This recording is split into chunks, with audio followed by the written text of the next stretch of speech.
آمنوا كتب عليكم الصيام كما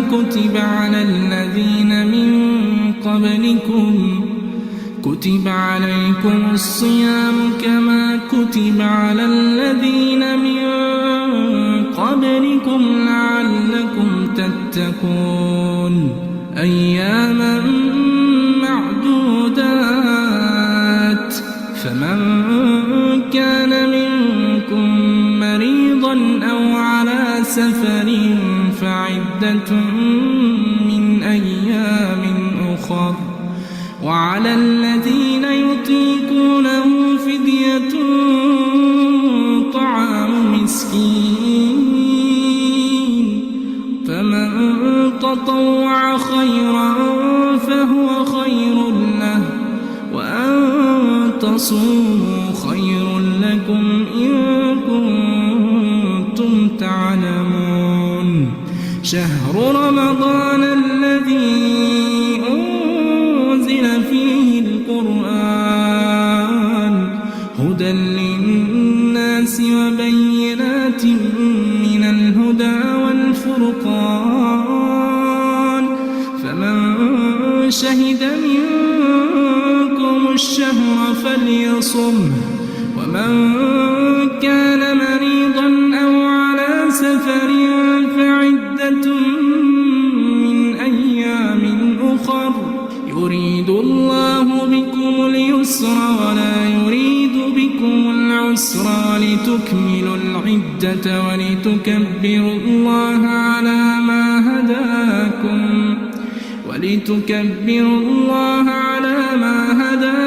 ولعلكم تشكرون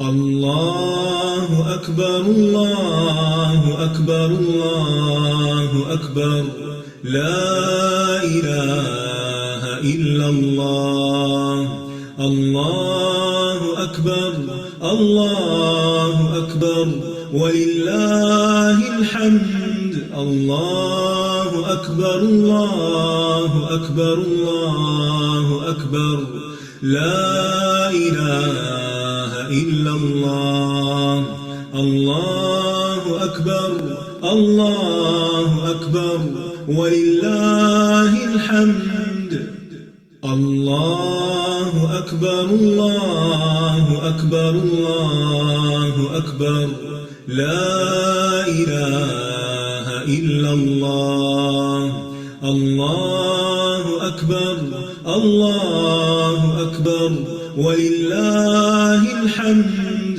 الله أكبر الله أكبر الله أكبر لا إله إلا الله الله أكبر الله أكبر ولله الحمد الله أكبر الله أكبر الله أكبر لا إله إلا الله الله أكبر الله أكبر ولله الحمد الله أكبر الله أكبر الله أكبر لا إله إلا الله الله أكبر الله أكبر ولله الحمد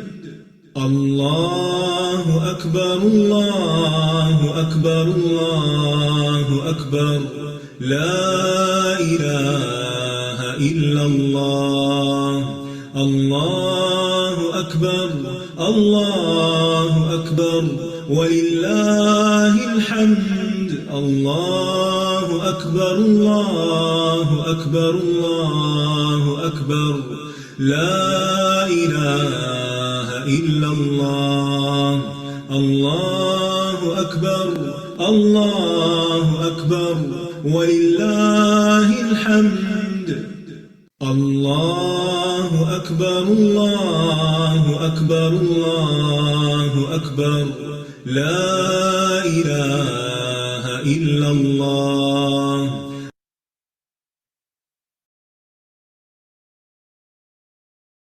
أعوذ بالله من الشيطان الرجيم. بسم الله الرحمن الرحيم.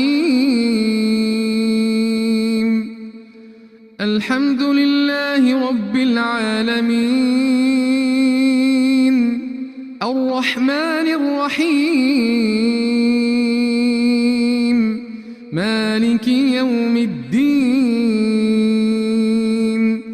إياك نعبد وإياك نستعين. اهدنا الصراط المستقيم. صراط الذين أنعمت عليهم غير المغضوب عليهم ولا الضالين.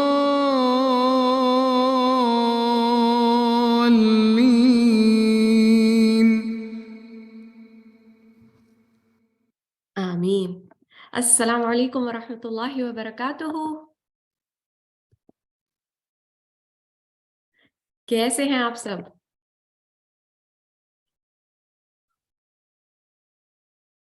الحمدللہ الحمدللہ. چلیں انشاءاللہ میں بھی بالکل ٹھیک ہوں سسٹر فاطمہ، جزاک اللہ خیر.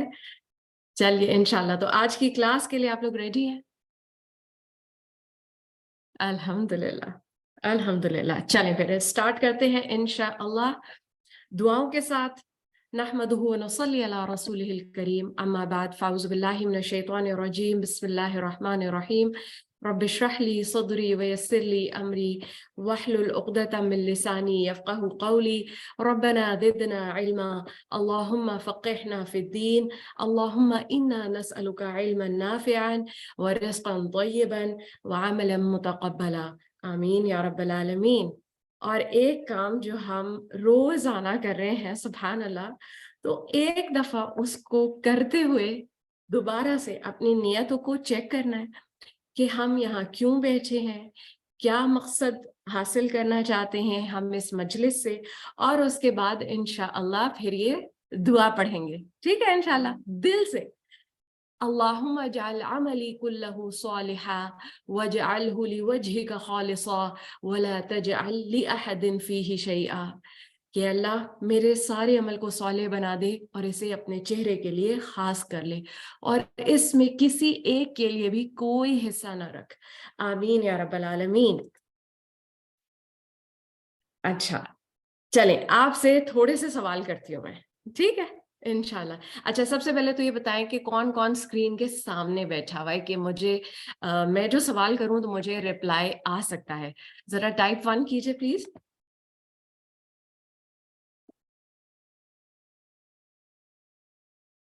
صرف ایک سسٹر؟ اچھا ماشاء اللہ اوکے. اور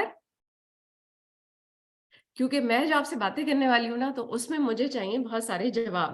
ماشاء اللہ اللہم بارک اللہم بارک.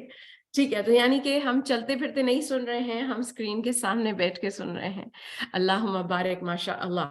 اچھا یہ بتائیے، چلیں اب میں سوالات کا جو ہے وہ سلسلہ اسٹارٹ کرتی ہوں انشاءاللہ. چلیں مجھے یہ بتائیں کہ آپ آج کیسا فیل کر رہے ہیں. بہت سارے ایموجیز ہیں میرے پاس یہاں پہ. Now starting driving. It's okay, Sister Sheen, کوئی بات نہیں کوئی بات نہیں. بإذن اللہ اللہ سبحانہ تعالیٰ قبول فرمائے جو بھی آپ کوششیں اور محنتیں کریں گے. آمین. فریش الحمدللہ ٹھیک ہے. ہیپی اوکے فریش ٹھیک ہے ماشاء اللہ اللہم بارک. فریش کو ہم ہیپی کے ساتھ کنیکٹ کر دیتے ہیں، ٹھیک ہے نا انشاءاللہ. اچھا جی اب یہ بتائیے کہ جیسے اب آپ کی فیلنگز جو ہے نا میرے اگلے سوال کے ساتھ جو ہے نا وہ ممکن ہے چینج ہو جائے. ٹھیک ہے تو جیسے جیسے آپ جو فیل کرتے رہیں وہ مجھے بتاتے رہیں انشاءاللہ. ٹھیک ہے. اچھا یہ مجھے بتائیں کہ اب ہم رمضان کے ٹورڈز اینڈ ہیں، اس کو سوچتے ہوئے کیسا فیل کر رہے ہیں؟ سیڈ. ٹھیک ہے اللہم بارک. ٹھیک ہے سسٹر زینب نے بھی کہا سیڈ. ٹھیک ہے ٹھیک ہے. اچھا نیکسٹ کوشچن یہ مجھے بتائیں کہ ٹھیک ہے الحمدللہ.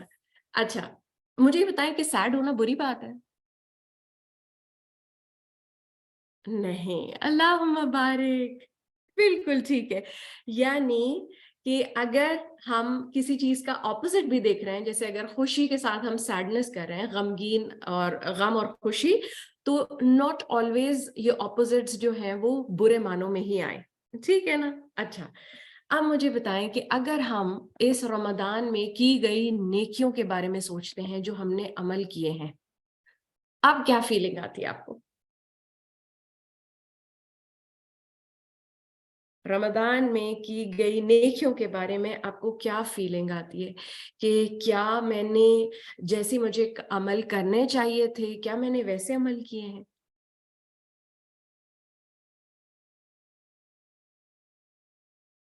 نہیں.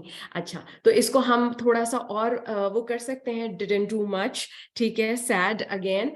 اچھا, اس کو ہم کوئی اور فیلنگ کا نام دے سکتے ہیں اس کو, سیڈنس کے علاوہ؟ Fear and hope. ماشاء اللہ, اللہم بارک سسٹر زینب, الحمدللہ الحمدللہ. چلیں اب پھر ہم بات کرتے ہیں فیئر کے بارے میں. یہ بتائیں کہ کیا خوف اور ڈر جو ہے وہ کوئی نیگیٹو ایموشن ہے؟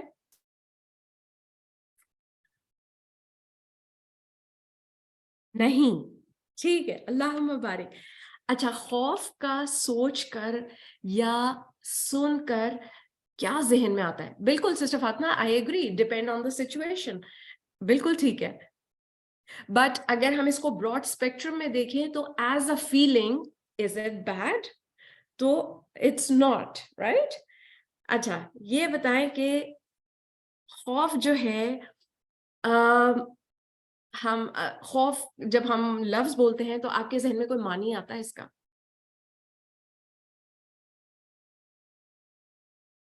آپ کے لیے خوف کیا ہے؟ چلیں ایسے لے لیتے ہیں.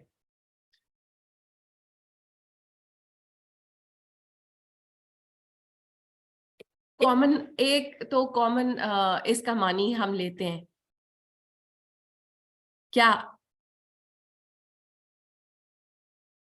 وہ ناراض نہ ہو, ٹھیک ہے, یعنی اس کو ڈر. اللہم بارک, ending where we should not, that is hell. اللہم بارک. بالکل, کہ لغوی معنی جو ہیں وہ خوف کے وہ ہیں گھبرانا یا ڈرنا, اور اصطلاح میں یہ ہے کہ کسی ناپسندیدہ چیز کا واقع ہونے کی توقع کرنا. جو ابھی سسٹر سبیحہ نے کہا کہ وہ ناراض نہ ہو, تو یہ خوف کہ کوئی یہ ناپسندیدہ چیز جو ہے یہ ہو نہ جائے. اللہم بارک. اچھا, مجھے یہ بتائیں کہ ایک اور ایکسٹرا سوال ہے یہ, ٹھیک ہے, یہ بتائیے کہ یہ جو میں فیلنگز کی بات کر رہی ہوں اس کا کوئی فائدہ ہے؟ اللہم بارک. بالکل. آپ دیکھیں, ہمیں استاذہ یہی اس تھرو آؤٹ سورہ قصص میں ہمیں کیا بتانے کی کوشش کر رہی ہیں کہ ہم اپنے آپ کو بہتر جب ہی کر سکتے ہیں جب ہم اپنے آپ کو جانیں, اور ہمارے ایکشنز اور reactions they all depend on are feelings. بالکل سسٹر سعدیہ, اللہ مبارک, کہ فیلنگس پر ہمارے ایکشنز ہوتے ہیں. ایگزیکٹلی. تو ہمیں پتہ ہونا چاہیے کہ کون سی فیلنگ جو ہے وہ کس وقت نیگیٹو ہمیں ایکٹ کرنے پہ مجبور کر سکتی ہے, کیونکہ بذات خود آپ دیکھیں ہم نے اتنی ساری فیلنگس کا موازنہ کیا ہے, رائٹ. ہم نے خوشی کا, غم کا, ہم نے خوف کا, امید کا, اس کے ہم کمپیریزن کر رہے ہیں, تو ہم دیکھ رہے ہیں کہ اپوزٹ فیلنگ جو ہے وہ بذات خود بری نہیں ہے, رائٹ. اٹ آل ڈیپینڈس کہ ہم اس ایموشن کو کس دھارے پہ لے کے چلتے ہیں, کس ڈائریکشن میں اس کو لے کے چلتے ہیں, رائٹ. اچھا, اب میں خوف کے بارے میں تھوڑی سی بات کرتی ہوں. آپ نے کہا کہ خوف جو ہے وہ بری چیز نہیں ہے, تو اچھا خوف کون سا ہوتا ہے؟ Next question. چلے یہ بتائیں, اچھا والا خوف. ماشاء اللہ, اللہم بارک. سسٹر واحدہ, سسٹر سعدیہ, خوف خدا جو اللہ کے اطاعت پہ جما دے, اللہم بارک. بالکل, آپ سب کے جواب ماشاءاللہ ماشاءاللہ بالکل ٹھیک ہے. اور ابن قیم کا قول ہے, وہ کہتے ہیں کہ قابل تعریف اور سچا خوف وہ ہوتا ہے جو انسان اور اللہ عز و جل کی حرام کردہ چیزوں کے درمیان حائل ہو جائے. محبت میں اللہ کی، اللہم بارک، بالکل خوف کے ساتھ محبت بھی، بالکل ٹھیک ہے. اور اگر یہ خوف اگین یہ ایکسیڈ ہو جائے تو پھر یہ خطرہ ہے، کیونکہ پھر یہ آپ کے اندر ڈپریشن اور مایوسی یہ سب پیدا کر دے گا. تو کوئی بھی آئی تھنک اس چیز سے ہمیں ایک بات واضح ہو جاتی ہے کہ کوئی بھی ایموشن ہو وہ جہاں اپنی لمٹ کو کراس کرے گا وہ ہمارے لیے نقصان دہ ہو جائے گا. Right? Balance of hope and fear. اللہ مبارک سسٹر سعدیہ، بالکل آپ نے میرے منہ کی بات چھین لی. بالکل. تو کوئی بھی آپ دیکھیں، اگر ایون ہمارے جو پازیٹیو فیلنگز ہیں، ہماری خوشی ہے، اگر وہ بہت زیادہ بڑھ جائے تو اس کا کیا نقصان ہوتا ہے؟ کوئی نقصان ہوتا ہے اس کا؟ اگر ہم بہت زیادہ خوش ہوتے ہیں کیا نقصان ہوتا ہے اس کا؟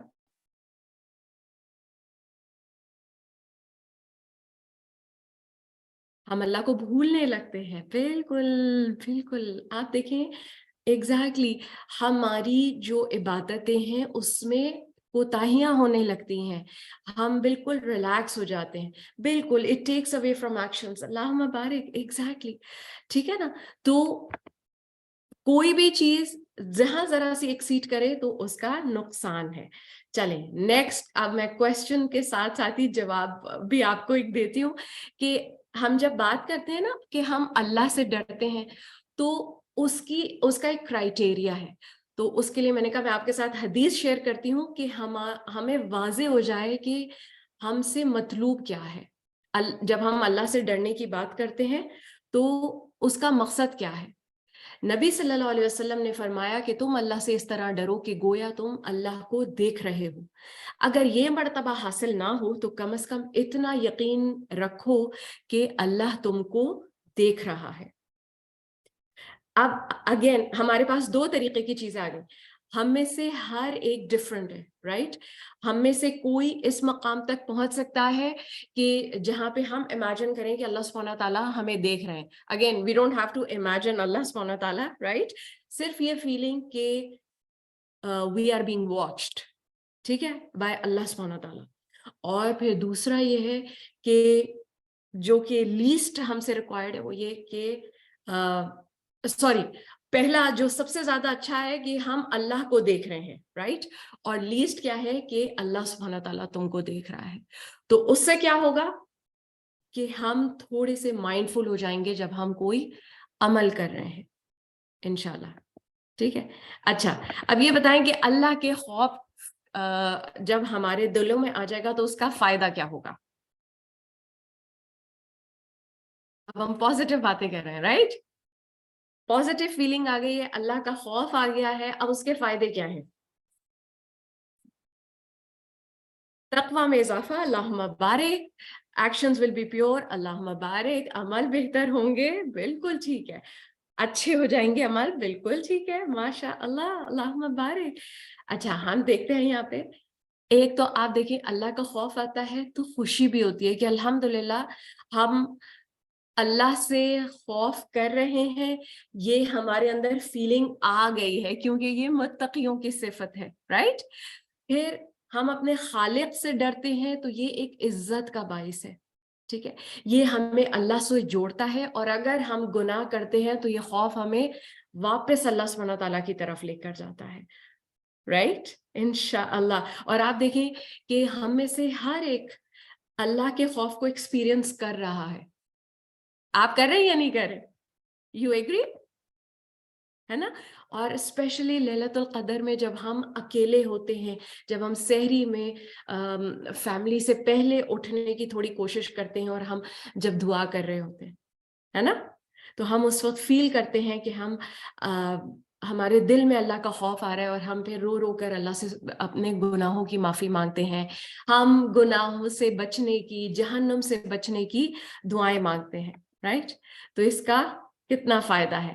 اور ایک خوشخبری جو اللہ سبحانہ تعالیٰ نے ڈرنے والوں کے لیے سنائی ہے، اور ہم سب یہ آیت پڑھ چکے ہیں، پڑھتے رہتے ہیں کہ وَلِمَنْ خَافَ مَقَامَ رَبِّهِ جَنَّتَانِ، کہ اور اس شخص کے لیے جو اپنے رب کے سامنے کھڑا ہونے سے ڈر گیا تو اس کے لیے 2 باغ ہیں. تو آپ نے دیکھا کہ ہم اس فیلنگ کو لے کر جب چل رہے ہیں اور اس کو اینالائز کر رہے ہیں تو ہمیں اس کے کتنے سارے فوائد اور اس کے کتنے اچھے نتائج کا پتہ چل رہا ہے. اور اس سے ایک چیز اور ذہن میں آتی ہے اور دل میں آتی ہے کہ الحمدللہ رب العالمین کے اس علم کے لیے ہم اللہ سبحانہ تعالیٰ کا جتنا شکر ادا کریں اتنا کم ہے کہ اگر ہمیں علم نہ ہو تو ہم ان چیزوں کو اتنی سیریسلی نہ لے سکیں. رائٹ؟ جب ہمیں کچھ پتہ ہی نہیں ہوگا تو ہم عمل کیسے کریں گے, ہے نا؟ تو الحمدللہ کہ اللہ سبحانہ تعالیٰ نے اس رمضان میں ہمیں یہ علم حاصل کرنے کا موقع اور یہ توفیق عطا فرمائی کہ ہم اللہ سبحانہ تعالیٰ کے قربت حاصل کرنے کے لیے یہ علم حاصل کریں اور ہم اپنے مقصد پہ مزید فوکس ہو سکیں انشاءاللہ. اچھا, آپ کے ساتھ اور کچھ حدیثیں شیئر کرتی ہوں. Exactly sister Sabiha, we are really very lucky. اور اس کا جب ہم زبان سے شکر ادا کریں گے تو اس کے بعد یہ شکر جو ہے وہ ہمارے دل میں بھی آتا ہے جب ہم بولتے ہیں, اور پھر یہ ہمارے ایکشنز پہ ظاہر ہوتا ہے اور ہمارے عمل آہستہ آہستہ چینج ہوتے ہیں, ہے نا, انشاءاللہ. چلیں اب میں آپ کے ساتھ کچھ بہت ہی پیاری حدیثیں شیئر کرتی ہوں. یہ تو ہمیں اللہ سبحانہ تعالیٰ نے خوشخبری سنائی کہ خوف رکھنے والوں کے لیے اللہ سبحانہ تعالیٰ نے کیا تیار کر کے رکھا ہے. اور اب کچھ احادیث آپ کے ساتھ شیئر کرتی ہوں کہ کہ نبی کریم صلی اللہ علیہ وسلم نے فرمایا کہ 3 چیزیں نجات دینے والی ہیں, جن میں سے ایک چھپے اور ظاہر اللہ کی خشیت. اچھا, خوف کی ایک جو کیٹیگری جو ہم بڑھا دیتے ہیں وہ ہے اللہ کی خشیت. اللہ کی خشیت کس کو ملتی ہے؟ ابھی ہم نے قصص میں پڑھا ہے. خوف ایک عام فیلنگ ہے جو ہر ایک کے پاس ہوتی ہے, رائٹ؟ ہر مسلمان کے پاس خوف ہوتا ہے. ہر مسلمان جو ہے وہ اللہ سے تھوڑا بہت ڈرتا بھی ہے, جہنم سے ڈرتا ہے, اللہ کی سزاؤں سے ڈرتا ہے, رائٹ؟ اور خشیت جو ہے وہ ایک خاص قسم کا خوف ہے جو ہمیں استاذہ نے اس قصص کے پروگرام میں بتایا تھا. بالکل سسٹر سعدیہ, اللہ مبارک, کہ خوف ود نالج از خشیہ, اللہ مبارک. تو اب آپ دیکھیں کہ ہمارا خوف جو ہے نا وہ ایک کیٹیگری اوپر چلا گیا ہے, کیونکہ الحمدللہ اب ہم علم والے ہو گئے ہیں, رائٹ؟ اب ہم جو ڈرتے ہیں وہ نالج کے ساتھ ڈرتے ہیں کہ اب ہمیں قرآن اور حدیث کا علم حاصل ہونے لگا ہے, الحمدللہ. اور اب ایک اور حدیث جو آپ کو اور خوش کر دے گی انشاءاللہ, کہ رسول اللہ صلی اللہ علیہ وسلم نے فرمایا کہ اللہ کے نزدیک 2 قطروں اور 2 نشانوں سے زیادہ کوئی چیز محبوب نہیں. ایک وہ قطرہ جو اللہ کے خوف سے آنسو بن کر نکلے, اور دوسرا وہ خون کا قطرہ جو اللہ کی راہ میں بہے. یہ سنن ترمذی کی حدیث ہے. تو ہم جب رات کو روتے ہیں تہجد کے وقت اللہ کے خوف سے, تو وہ رونا اللہ سبحانہ تعالیٰ کو بہت پسند ہے. اور آپ کو پتہ ہے کہ ایک اور حدیث میں, صحیح البخاری کی حدیث میں ہے کہ 7 طرح کے وہ لوگ اللہ کے عرش کے سائے تلے ہوں گے قیامت کے دن. جس دن ہمیں پتہ ہے نا کہ کوئی اور سایہ نہیں ہوگا سوائے اللہ کے عرش کے, تو ان میں وہ شخص بھی ہوگا جس نے اللہ سبحانہ تعالیٰ کو یاد کیا اور اس کی آنکھیں بہہ پڑیں. اور آج کل اگین ہم تہجد میں اس چیز کو فیل کر رہے ہیں. تو اب سوچیں کہ جب ہم رات کو روئیں تو ہمیں یہ 2 احادیث ہمارے ذہن میں ہوں کہ یہ قطرہ جو ہے نا آنسو کا وہ اللہ سبحانہ تعالیٰ کو بہت پسند ہے, اور دوسرا ہمیں یہ امید ہو کہ یا اللہ ہم اس وقت جو روئے ہیں آپ کی یاد میں, آپ کے خوف کے ساتھ, تو انشاءاللہ ہمیں امید ہے کہ ہم قیامت کے دن آپ کے عرش کے سائے تلے ہوں گے. آمین یا رب العالمین. چلیے انشاءاللہ ایک سورس جو اللہ کے خوف کو بڑھانے میں مدد دیتا ہے. چلیں میں اس حدیث کو ہٹاتی ہوں پہلے, پھر آپ کے ساتھ شیئر کروں گی. اللہ کا خوف بڑھانے کے لیے کیا چیز ہماری مدد کر سکتی ہے؟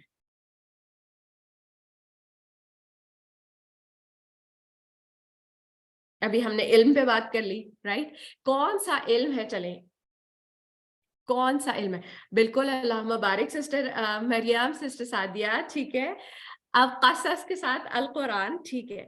یعنی قرآن جو ہے، قرآن کا علم ہمارا تقوی، ہمارے اللہ سبحانہ تعالیٰ کے خوف میں اضافہ کرنے کا سبب بنے گا. اور اس حدیث سے ہمیں یہ پتہ چلتا ہے کہ قرآن جو ہے، جس کے ساتھ ہم اس وقت الحمدللہ، آپ دیکھیں رمضان میں ہم میں سے ہر ایک کا تعلق جو ہے وہ قرآن کے ساتھ زیادہ ہو گیا ہے عام دنوں کی بنسبت، رائٹ؟ وہ کسی کورس کے ساتھ بھی ہو سکتا ہے، وہ تلاوت کے ساتھ بھی ہو سکتا ہے. تو اب ہم جب بھی قرآن پڑھیں تو اس رمضان کے ختم ہونے کے بعد بھی ہم کوشش کریں کہ یہ قرآن کے ساتھ ہمارا تعلق جو ہے نا، وہ 100 سے 0 نہ آ جائے. ٹھیک ہے، obviously اس میں کمی ہوگی which is very natural، کیونکہ ہماری بہت ساری روٹین کی چیزیں جو ہیں وہ واپس آ جائیں گی، ہماری مصروفیات ہو جائیں گی. مگر ہم میں سے ہر ایک نے یہ کوشش کرنی ہے کہ ہمارا جو تعلق ہے وہ 100 سے ان بٹوین آ جائے، 75 ہو جائے، 80 ہو جائے، 60 ہو جائے، مگر 0 پہ نہ آئے، 10 پہ نہ آئے. ٹھیک ہے، انشاءاللہ کوشش کریں گے ہم. اور ہم نے اس کے لیے اللہ سے دعا بھی کرنی ہے، کیونکہ آپ دیکھیں یہ حدیث ہمیں اس چیز پہ بہت زیادہ ہمیں امید اور خوف ہمارے اندر ابھارتی ہے کہ نبی کریم صلی اللہ علیہ وسلم نے فرمایا کہ قرآن سفارش کرنے والا ہے اور اس کی سفارش مانی جائے گی. یہ اپنے پڑھنے والوں کے حق میں بحث کرے گا اور اس کی تصدیق کی جائے گی کہ جس نے اس کو اپنے سامنے رکھا یہ اس کی جنت کی طرف رہنمائی کرے گا، اور جس نے اس کو اپنی پیٹھ پیچھے رکھا یہ اسے ہانک کر جہنم میں لے جائے گا. تو بہت ڈرنے والی بھی یہ حدیث ہے کہ سبحان اللہ، ہم نے اگر اس رمضان میں قرآن کو سمجھنے کے لیے تھوڑی سی کوشش کی ہے تو یہ کوشش ہم نے رمضان کے بعد بھی کرنی ہے. اور یہ ہم کیسے کر سکتے ہیں کہ اپنے آپ کو کسی نہ کسی کورس کے ساتھ ہم باندھ لیں کہ ہماری ایک لائبلٹی ہو جائے کہ ہم نے ضرور اس میں ایز اے اسٹوڈنٹ شامل ہونا ہے، چاہے دل کرے نہ کرے، یہ میرے اوپر ایک ذمہ داری ہے تو میں نے کرنی ہی کرنی ہے. تو اس طرح ہم اپنے آپ کو ایک کہنا چاہیے فورسفلی اپنے آپ کو موٹیویٹ کر سکتے ہیں انشاءاللہ. کیونکہ ہم نے ایکسپیرینس کیا ہے کہ جب ہم قصص کی کلاس میں آئے تو کیا ہم ہر روز ایک ہی طریقے سے آئے؟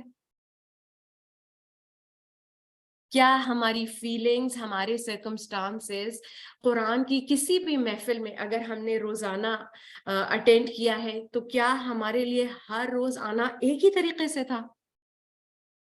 نہیں نا. کسی دن ہمارے لیے مشکل تھا، رائٹ؟ کسی دن ہمارے دل کی کیفیت کچھ تھی، کسی دن کچھ تھی، کسی دن ہم نے ایک طریقے کی قربانی دی، کسی دن ہم نے دوسرے طریقے کی قربانی دی، رائٹ؟ الحمدللہ الحمدللہ سسٹر مریم، یہ بہت امپیکٹفل سیشنز ہیں الحمدللہ.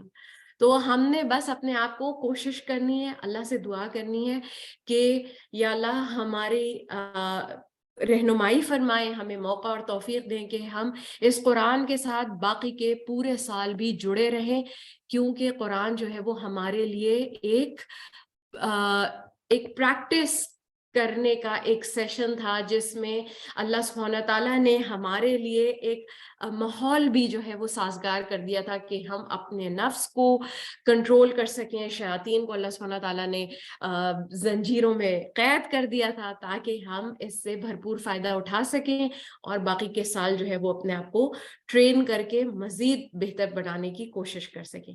آمین یا رب العالمین. انشاءاللہ یہ دعا کرتے ہیں، ٹھیک ہے، دل کے ساتھ. اور دعا سے پہلے آپ کے ساتھ ایک اور بات کروں گی کہ آج ہماری جو ہے وہ جیسا کہ آپ نے دیکھ لیا کہ 28 ڈے ہے، تو انشاءاللہ ہماری تکمیل ہے ویڈنسڈے کو. پلیز پریپیئر اٹ، ٹھیک ہے. اگر آپ اپنے ریویوز دینا چاہتے ہیں ریگارڈنگ اس کورس کے، آپ نے جو سیکھا اس سے آپ وہ شیئر کر سکتے ہیں. جو فیلنگز آپ نے محسوس کی ڈیورنگ دا کورس آپ وہ شیئر کر سکتے ہیں. آپ کو اس کورس نے، قرآن نے آپ کو کیسے بینیفٹ کیا، کیسے آپ کو موٹیویٹ کیا، آپ یہ سب کچھ اپنے ریویو میں شیئر کر سکتے ہیں. آپ اپنا ریویو جو ہے وہ کیا کہتے ہیں، بول کے بھی شیئر کر سکتے ہیں، لکھ کے بھی شیئر کر سکتے ہیں انشاءاللہ. اور آپ کو طریقہ بتا دیا جائے گا انشاءاللہ کہ آپ کیسے شیئر کریں گے. اپنے اسٹوڈنٹ گروپ میں جائیں گے اور آپ اس میں پارٹیسپینٹس میں جائیں گے تو سسٹر فاطمہ جو ہے وہ ان کو آپ پرائیویٹلی میسج کریں گے، اپنا نام اور میسج انشاءاللہ آپ وہ اپنا میسج ریکارڈ کر کے بھیج سکتے ہیں، لکھ کے بھیج سکتے ہیں، اور انشاءاللہ ہم اس کو اپنے سیشن میں شامل کر لیں گے. ٹھیک ہے انشاءاللہ.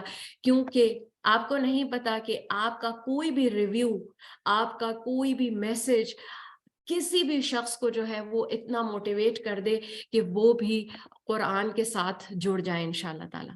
ٹھیک ہے. اب یہ دعا مانگتے ہیں کہ اللہ سبحانہ تعالیٰ جو ہے وہ ہمیں ان 4 چیزوں سے پناہ دے دے. ٹھیک ہے انشاءاللہ. اور پھر ہم نے لیلۃ القدر میں بھی یہ دعا کرنی ہے. ٹھیک ہے. اللہم انی اعوذ بک من علم لا ينفع ومن قلب لا يخشع ومن نفس لا تشبع ومن دعوت لا يستجاب لها.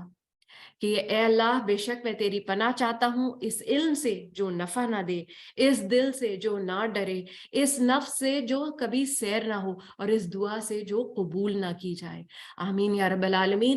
تو یہ جو قرآن ہم پڑھ رہے ہیں، اللہ سبحانہ تعالیٰ اس علم کو ایسا نہ بنائے کہ ہم اس سے فائدہ نہ اٹھا سکیں. ٹھیک ہے. ہمارے عمل کو نہ بدلے، اور ایسا نہ ہو کہ ہمارا دل جو ہے وہ بے خوف ہو جائے. ہم اس کو صرف سننے کی حد تک محدود رکھیں. ٹھیک ہے انشاءاللہ. چلیں پھر ہم بڑھتے ہیں آگے اپنے سیشن کی طرف.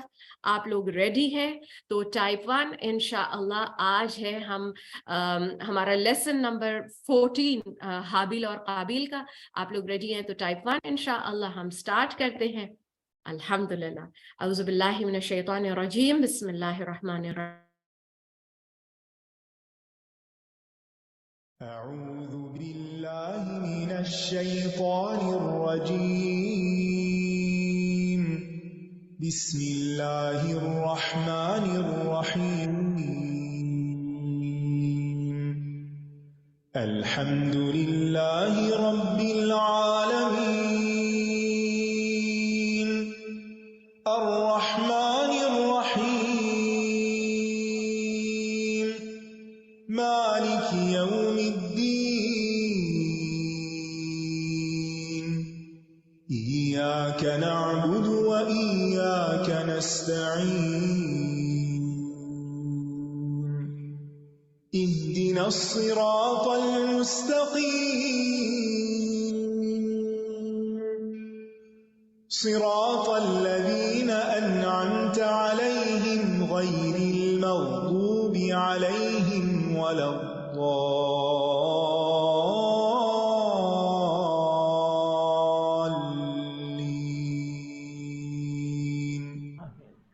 السلام علیکم ورحمۃ اللہ وبرکاتہ.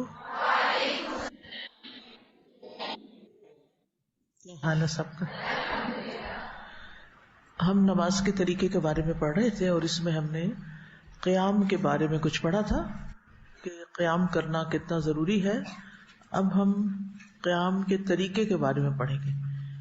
یعنی پہلے ہم پڑھ چکے ہیں کہ نماز میں قیام واجب ہے، اور اگر جان بوجھ کر انسان فرض نماز میں بیٹھ جاتا ہے تو اس کی نماز باطل ہو جاتی ہے.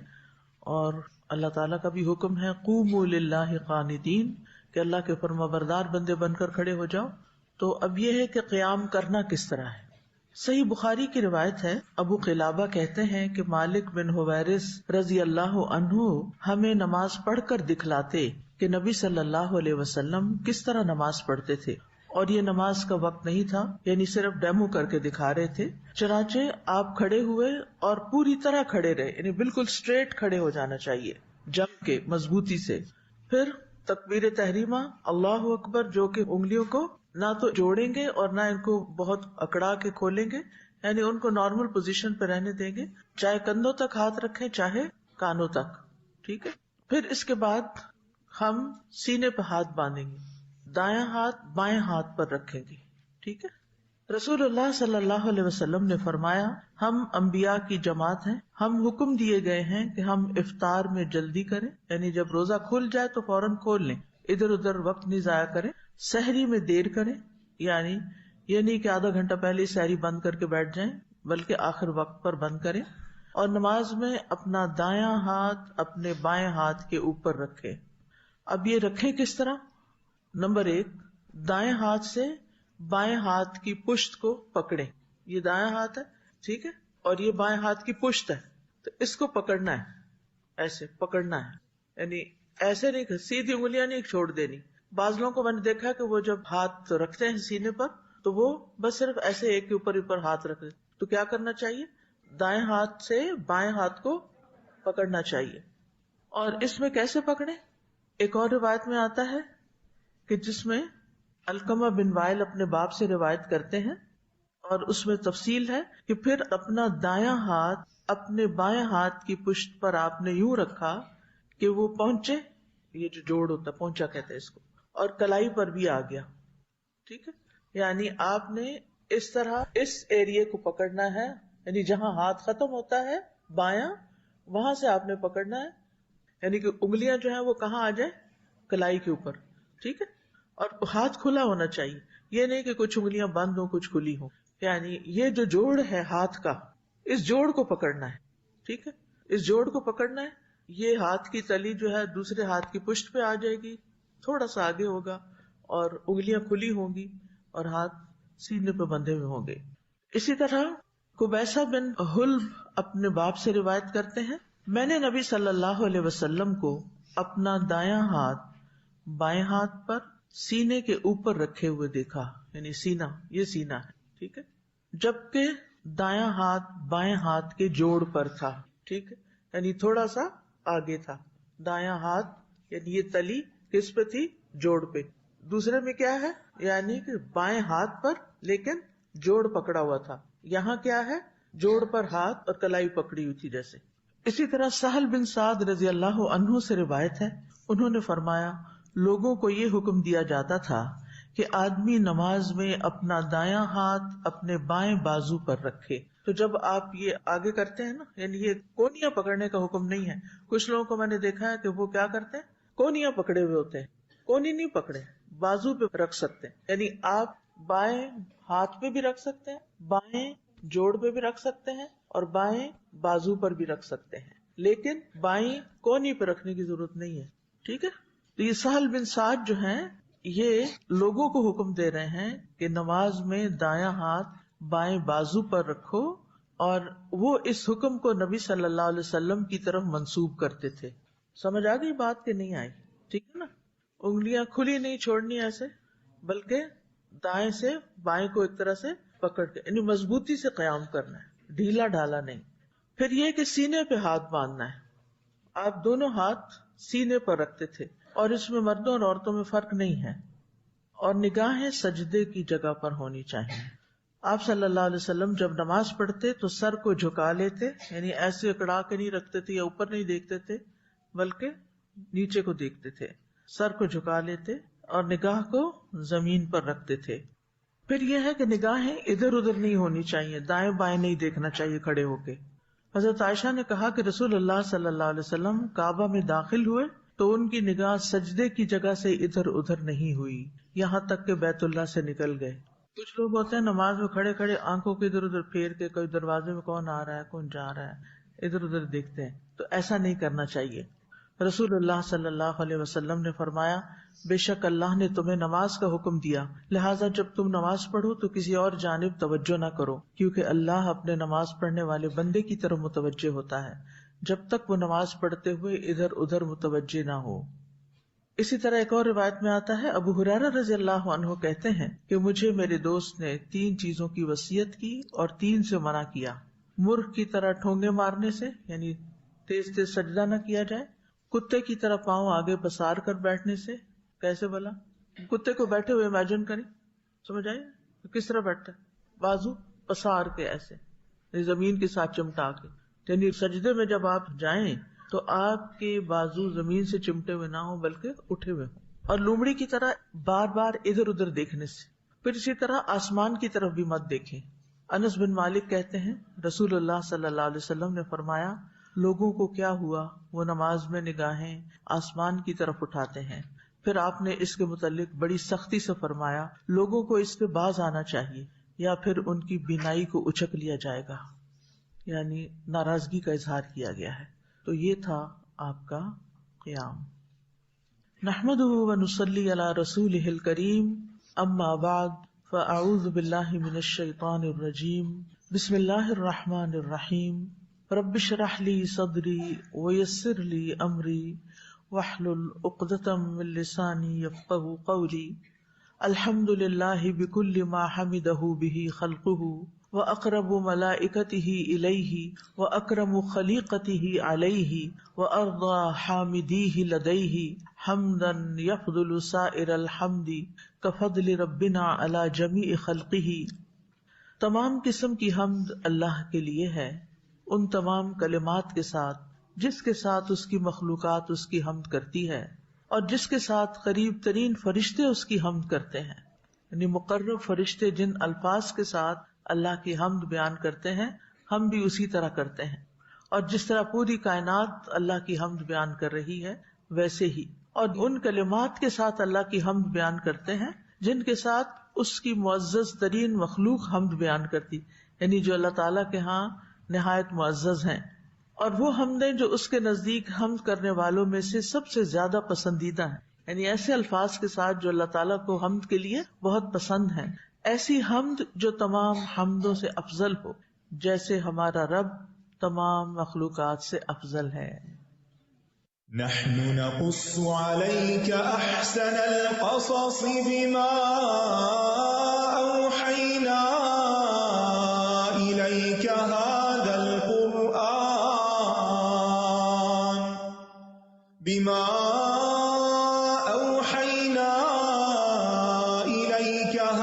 القرآن وإن كنت من قبله لمن الغافلين. حابیل اور قابیل کے قصے میں ہم نے پیچھے پڑھا کہ قابیل نے اپنے بھائی کو ناحق قتل کیا، اس کے بعد اس کو بہت ندامت ہوئی، لیکن ندامت نے اسے کچھ فائدہ نہیں دیا کیونکہ وہ توبہ کی ندامت نہیں تھی. یہ قتل روئے زمین پر سب سے پہلا قتل تھا اور وہ بھی ناحق قتل تھا. کسی کو بھی ناحق قتل کرنا اللہ کے نزدیک ایک بہت بڑا جرم ہے، اور قتل کا انجام دنیا اور آخرت میں انتہائی خسارے والا ہے، انتہائی نقصان والا ہے. قابیل نے اپنے بعد قتل جیسے عظیم جرم کا طریقہ جاری کر دیا، تو اس پر اس کو کیا سزا ملے گی نیکسٹ آیت میں ہم دیکھیں گے، جو کہ اس پورے قصے کا خلاصہ ہے اور آخری آیت ہے. من أجل ذلك كتبنا على بني إسرائيل أنه من قتل نفسا بغير نفس أو فساد في الأرض فكأنما قتل الناس جميعا ومن أحياها فكأنما أحيا الناس جميعا ولقد جاءتهم رسلنا بالبينات ثم إن كثيرا منهم بعد ذلك في الأرض لمسرفون. آج ہم آیت 32 سے مطالعہ کریں گے. ترجمہ ہے، اسی وجہ سے ہم نے بنو اسرائیل پر فرض کر دیا کہ جس نے کسی جان کو بغیر کسی جان کے بدلے یا زمین میں فساد کے بغیر قتل کیا تو گویا اس نے تمام انسانوں کو قتل کر دیا، اور جس نے اس کی زندگی بچائی تو گویا اس نے تمام انسانوں کی زندگی بچائی. اور یقیناً ان کے پاس ہمارے رسول واضح نشانیاں لے کر آئے، پھر اس کے بعد بھی ان میں سے بہت سے لوگ زمین میں یقیناً زیادتی کرنے والے ہیں. یہاں پر اللہ سبحانہ وتعالیٰ یہ بات بیان فرما رہے ہیں کہ قابیل کے قتل کے جرم کی وجہ سے ہم نے بنی اسرائیل کے لیے مشروع ٹھہرایا یعنی ان کی شریعت میں یہ بات لازم کر دی کہ جس نے کسی شخص کو قتل کیا کہ نہ ہی قصاص کا کوئی سبب تھا اور نہ زمین میں کسی قسم کے فساد کو ختم کرنے کے لیے قتل کیا گیا، وہ فساد جو قتل کا موجب بنتا ہے، جس کی وجہ سے کسی کو قتل کیا جا سکتا ہے، تو اگر کوئی اس کے بغیر قتل کرتا ہے تو گویا اس نے تمام انسانیت کو قتل کیا. یعنی اگر کسی نے کسی کو بے گناہ قتل کیا تو گویا اس نے تمام انسانوں کو قتل کیا، اور اس وجہ سے وہ اللہ کے ہاں بہت بڑی سزا کا مستحق ٹھہرا. اور یہ کہ جو شخص کسی نفس کو قتل کرنے سے باز آ گیا جس کو اللہ نے حرام ٹھہرایا، یعنی اس کا ارادہ بنا پھر اس نے چھوڑ دیا، تو گویا اس نے تمام لوگوں کو زندگی بخشی. چنانچہ ایک انسان کی حرمت کی حفاظت، جان کی حفاظت کرنا تمام انسانوں کی جان کی حفاظت ہے، حرمتوں کی حفاظت ہے. اور پھر آخر میں یہ بات کی گئی کہ بنی اسرائیل کے پاس ہمارے رسول ایسے دلائل، ایسے براہین لائے جو اس کے صحیح ہونے پر دلالت کرتے تھے، جس کی طرف وہ لوگوں کو بلاتے تھے، دعوت دیتے تھے، یعنی ود دلیل وہ لوگوں کو انوائٹ کرتے تھے، جیسا کہ ایمان کی دعوت یا پھر ان احکامات کی دعوت جو اللہ تعالیٰ نے ان پر فرض کیے تھے. لیکن بنی اسرائیل کا جواب کیا تھا یا ان کا رویہ کیا ہوا کہ رسولوں کے آنے کے بعد، نشانیاں دیکھنے کے بعد، دلائل جان لینے کے بعد بھی لوگ اللہ کی حدود سے تجاوز کرتے تھے اور اللہ تعالیٰ کی طرف سے حرام کردہ چیزوں کا ارتکاب کرتے تھے اور اللہ تعالیٰ کے احکامات کو چھوڑ دیتے تھے، حدیں پھلانگتے تھے. آج آپ دیکھیے امت مسلمہ کا حال کیا ہے کہ قرآن مجید کے پڑھنے کے باوجود، مسلمان معاشرے میں رہنے کے باوجود، سارے دلائل معلوم ہونے کے باوجود بھی لوگ بعض اوقات اللہ کی حدوں کو پھلانگتے ہیں، اللہ کی نافرمانیاں کرتے ہیں، اور یہ چیز اللہ تعالیٰ کے غضب کو دعوت دینے والی ہے. تو تھوڑی سی مزید تفصیل کی طرف ہم جاتے ہیں. من اجل ذالک، اس وجہ سے. کون سی وجہ سے؟ ذالک کا اشارہ کس طرف ہے؟ قابیل کے اپنے بھائی حابیل کو حسد اور ظلم سے ناحق قتل کرنے کی وجہ سے جو خرابیاں پیدا ہوتی ہیں. اس بنا پر کتبنا علی بنی اسرائیل، ہم نے بنی اسرائیل پر یہ حکم فرض کر دیا. کتب علی کا مطلب ہوتا ہے کسی پر فرض کر دینا، یعنی یہاں پر اللہ تعالیٰ فرما رہے ہیں کتبنا، اپنی طرف اللہ تعالیٰ اس کی نسبت کر رہے ہیں. یعنی یہ اللہ تعالیٰ کا وہ حکم ہے جو ایسا لکھا ہوا ہے کہ جسے نہ تو مٹایا جا سکتا ہے نہ تبدیل کیا جا سکتا ہے. یعنی کتب کا لفظ کیوں آتا ہے؟ جو بات سنی ہوتی ہے نا کسی سے، ہم نے کہہ دیا، تو ہو سکتا ہے ایک بات کہی گئی ہو لیکن کہنے کے بعد کیا ہوا، سننے والے نے اس میں کوئی تبدیلی کر لی، اپنی مرضی سے اس کو بدل ڈالا. لیکن جو بات لکھی ہوئی ہوتی ہے وہ ریکارڈڈ ہوتی ہے، اس کو نہ مٹایا جا سکتا ہے نہ تبدیل کیا جا سکتا ہے، کیونکہ اگر کوئی مٹائے اسے یا اس کے اندر کوئی چینج کرے تو وہ نظر آ جاتی ہے ایبروگیشن. اب یہاں سوال پیدا ہوتا ہے کہ یہ حکم بنی اسرائیل ہی کے لیے خاص کیوں تھا؟ کیا باقی لوگوں کے لیے نہیں؟ سبھی کے لیے ہے.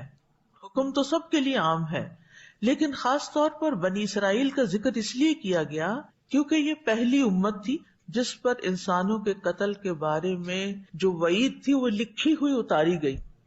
تورات جو تھی اس کو کس نے لکھا تھا؟ اللہ تعالیٰ نے.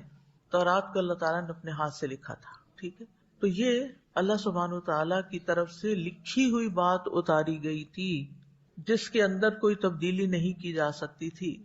اس سے پہلے یہ وعید تو تھی لیکن قول کی شکل میں تھی، محض ایک فرمان یا حکم کی شکل میں تھی، اور اب یہاں پر کیا ہے؟ لکھی ہوئی بات. اور اس وجہ سے بھی بنی اسرائیل پر خاص طور پر یہ بات لکھ دی گئی کہ بنی اسرائیلیوں میں قتل و غارت بہت عام تھی، اور خاص طور پر نیک لوگوں کو قتل کرنا، حتیٰ کہ وہ انبیاء کو بھی قتل کر دیتے تھے، جس کا ذکر قرآن مجید میں آتا ہے وَيَقْتُلُونَ النَّبِيِّينَ بِغَيْرِ الْحَقِّ.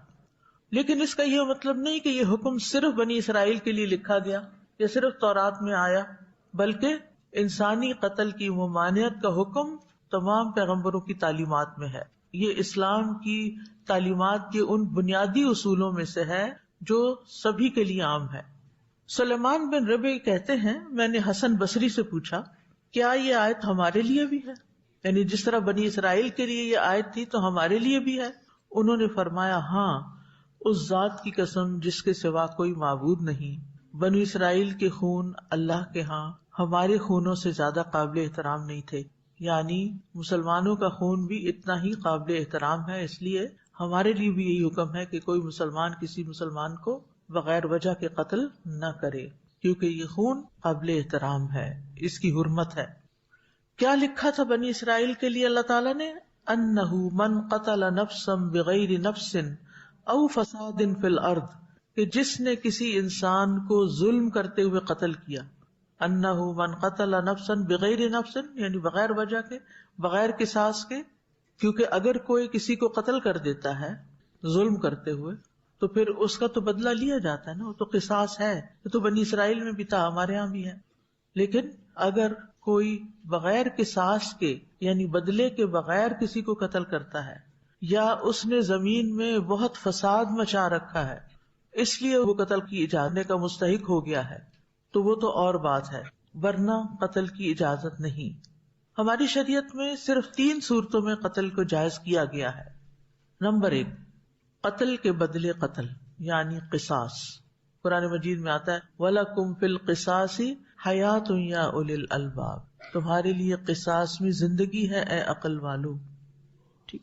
دوسرے، شادی شدہ مرد یا عورت اگر زنا کرے تو حد قائم کرنے کی صورت میں انہیں رجم کر کے مار ڈالنا، یعنی شادی شدہ مرد یا عورت اگر زنا کرے تو حد قائم کرنے کے لیے انہیں رجم کر کے مار ڈالنا۔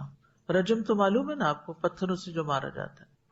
نمبر 3، ارتداد کے جرم میں قتل کرنا، یعنی اگر کوئی مرتد ہو جائے تو پہلے اس کو نصیحت کی جائے گی، توبہ کی طرف بلایا جائے گا، لیکن اگر وہ نہیں مانے گا تو پھر اسلامی حکومت میں اس کا حکم کیا ہے کہ اس کو قتل کر دیا جائے۔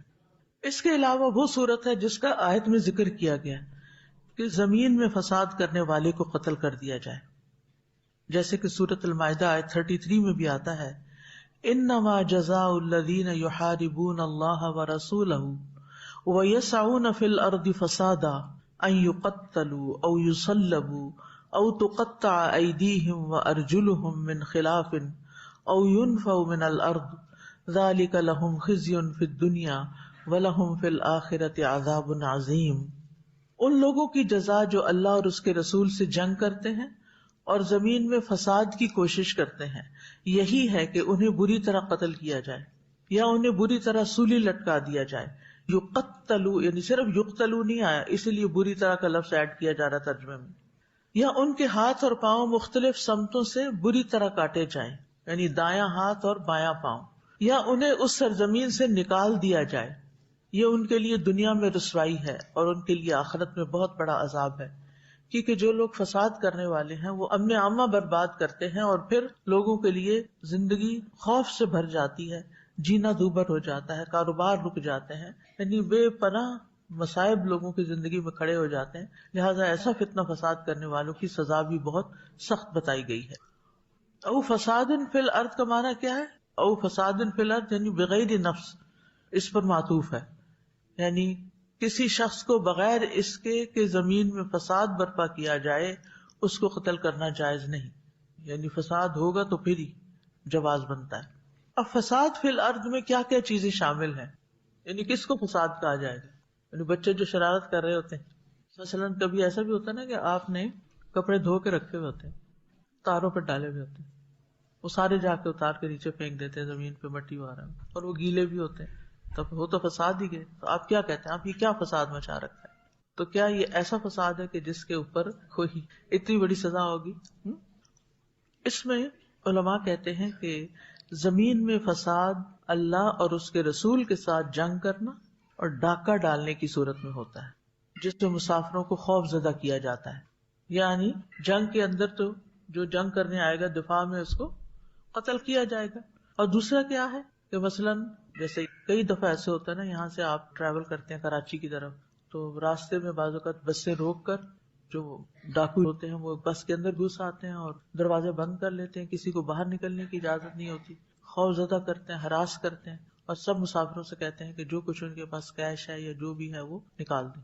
یہ ڈاکہ ہوتا ہے نا، دن دہاڑے یا رات کے وقت اچانک کسی پہ حملہ آور، یہ بھی ایسے ہی نا جیسے کوئی دشمن حملہ آور ہو گیا، تو اس سے خوف و ہراس بھی پھیلتا ہے اور لوگوں کی جان مال عزت سبھی لٹ جاتی۔ اور بعض اوقات آپ نے دیکھا ہوگا کہ لوگ اسلحے کے بلبوتے پر رائفل دکھا کے گاڑی روکتے ہیں اور کیا کرتے ہیں، لوگوں کے موبائل چھین لیتے ہیں، زیور وغیرہ خواتین کے چھین لیتے ہیں، تو یہ لوگ بھی زمین میں فساد پھیلانے والے ہوتے ہیں۔ اس میں آپ دیکھیے کہ بعض اوقات لوگ بڑے عجیب و غریب طریقے اختیار کرتے ہیں۔ کچھ عرصہ پہلے کسی نے بتایا کہ وہ سڑک پہ واک کر رہی تھی تو اتنے میں ایک گاڑی آ کے رکی، تو وہ کہنے لگی کہ ہمارے پاس ہسبینڈ وائف تھے گاڑی میں، تو ونڈو کی طرف عورت بیٹھی ہوئی تھی اور یہ بھی اسی سائڈ پہ جا رہی تھی، تو آواز دے کے ان کو کہتی ہے کہ ادھر آئیں، میرے پاس آپ کے لیے گفٹ ہے۔ اچھا، اس کا مطلب کیا تھا کہ جب یہ گفٹ لینے کے لیے ہاتھ بڑھائیں گی تو ان کے ہاتھ میں جو چوڑیاں نظر آ رہی ہیں وہ پکڑ کے اتار لیں گے۔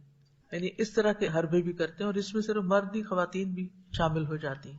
تو وہ کہتی ہے کہ میں نے ان سے کہا کہ نہیں شکریہ، میں نہ آپ کو جانتی ہوں نہ مجھے آپ سے گفٹ لینا ہے، کیونکہ بہت سے لوگ لالچ میں آ جاتے ہیں نا اور لینے کے دینے پڑ جاتے ہیں۔ اب کون سا فساد اس آیت کے حکم میں نہیں آئے گا؟ یعنی عام طور پہ چھوٹے موٹے فساد، لڑائی جھگڑے جس سے زمین میں بدامنی نہیں پھیلتی۔ مثلا اگر کسی نے کسی کی کوئی چیز جلا دی، کوئی درخت جلا دیا، اس کے کپڑے جلا دیے، تو ہے تو فساد، لیکن اس کے بدلے قتل نہیں کیا جائے گا۔ یعنی چھوٹے موٹے پیمانے پر، جیسے ہمارے ملک میں کب جلائی جاتی ہیں چیزیں؟ احتجاج کرتے ہیں، پولیٹیکل پارٹیز کا اختلاف ہوتا ہے، ان کے اگر کسی لیڈر کو گرفتار کر لیا جائے تو غریب لوگوں کی موٹر سائیکلیں جلا دی جاتی ہیں۔ اب یہ ہے کہ یہ بھی معمولی جرم نہیں ہے کہ غلطی کسی کی ہے اور سزا کسی اور کو مل رہی ہے۔ اسی طرح بعض اوقات عالمی سطح پر کوئی مسلمانوں کے خلاف ایسی چیز آتی ہے، رسول اللہ صلی اللہ علیہ وسلم کے خلاف کوئی بات کہی جاتی ہے یا کی جاتی ہے، تو اس میں لوگ کیا کرتے ہیں، اپنے ہی ملک کی دکانوں کے اور مکانوں کے شیشے توڑ دیتے ہیں اور چیزیں تباہ کر دیتے ہیں، تو یہ بھی فساد کی ایک قسم ہے۔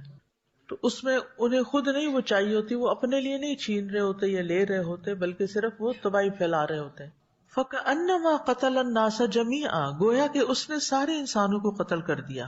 یعنی جو شخص بغیر وجہ کے مارا جائے تو مارنے والا ایسا ہے گویا اس نے تمام انسانیت کو مار ڈالا۔ اب اس کا کیا مطلب ہے کہ سارے انسانوں کو مار دینا، یعنی ایک انسان کا قتل پوری جنس انسانیت کے قتل کی طرح ہے۔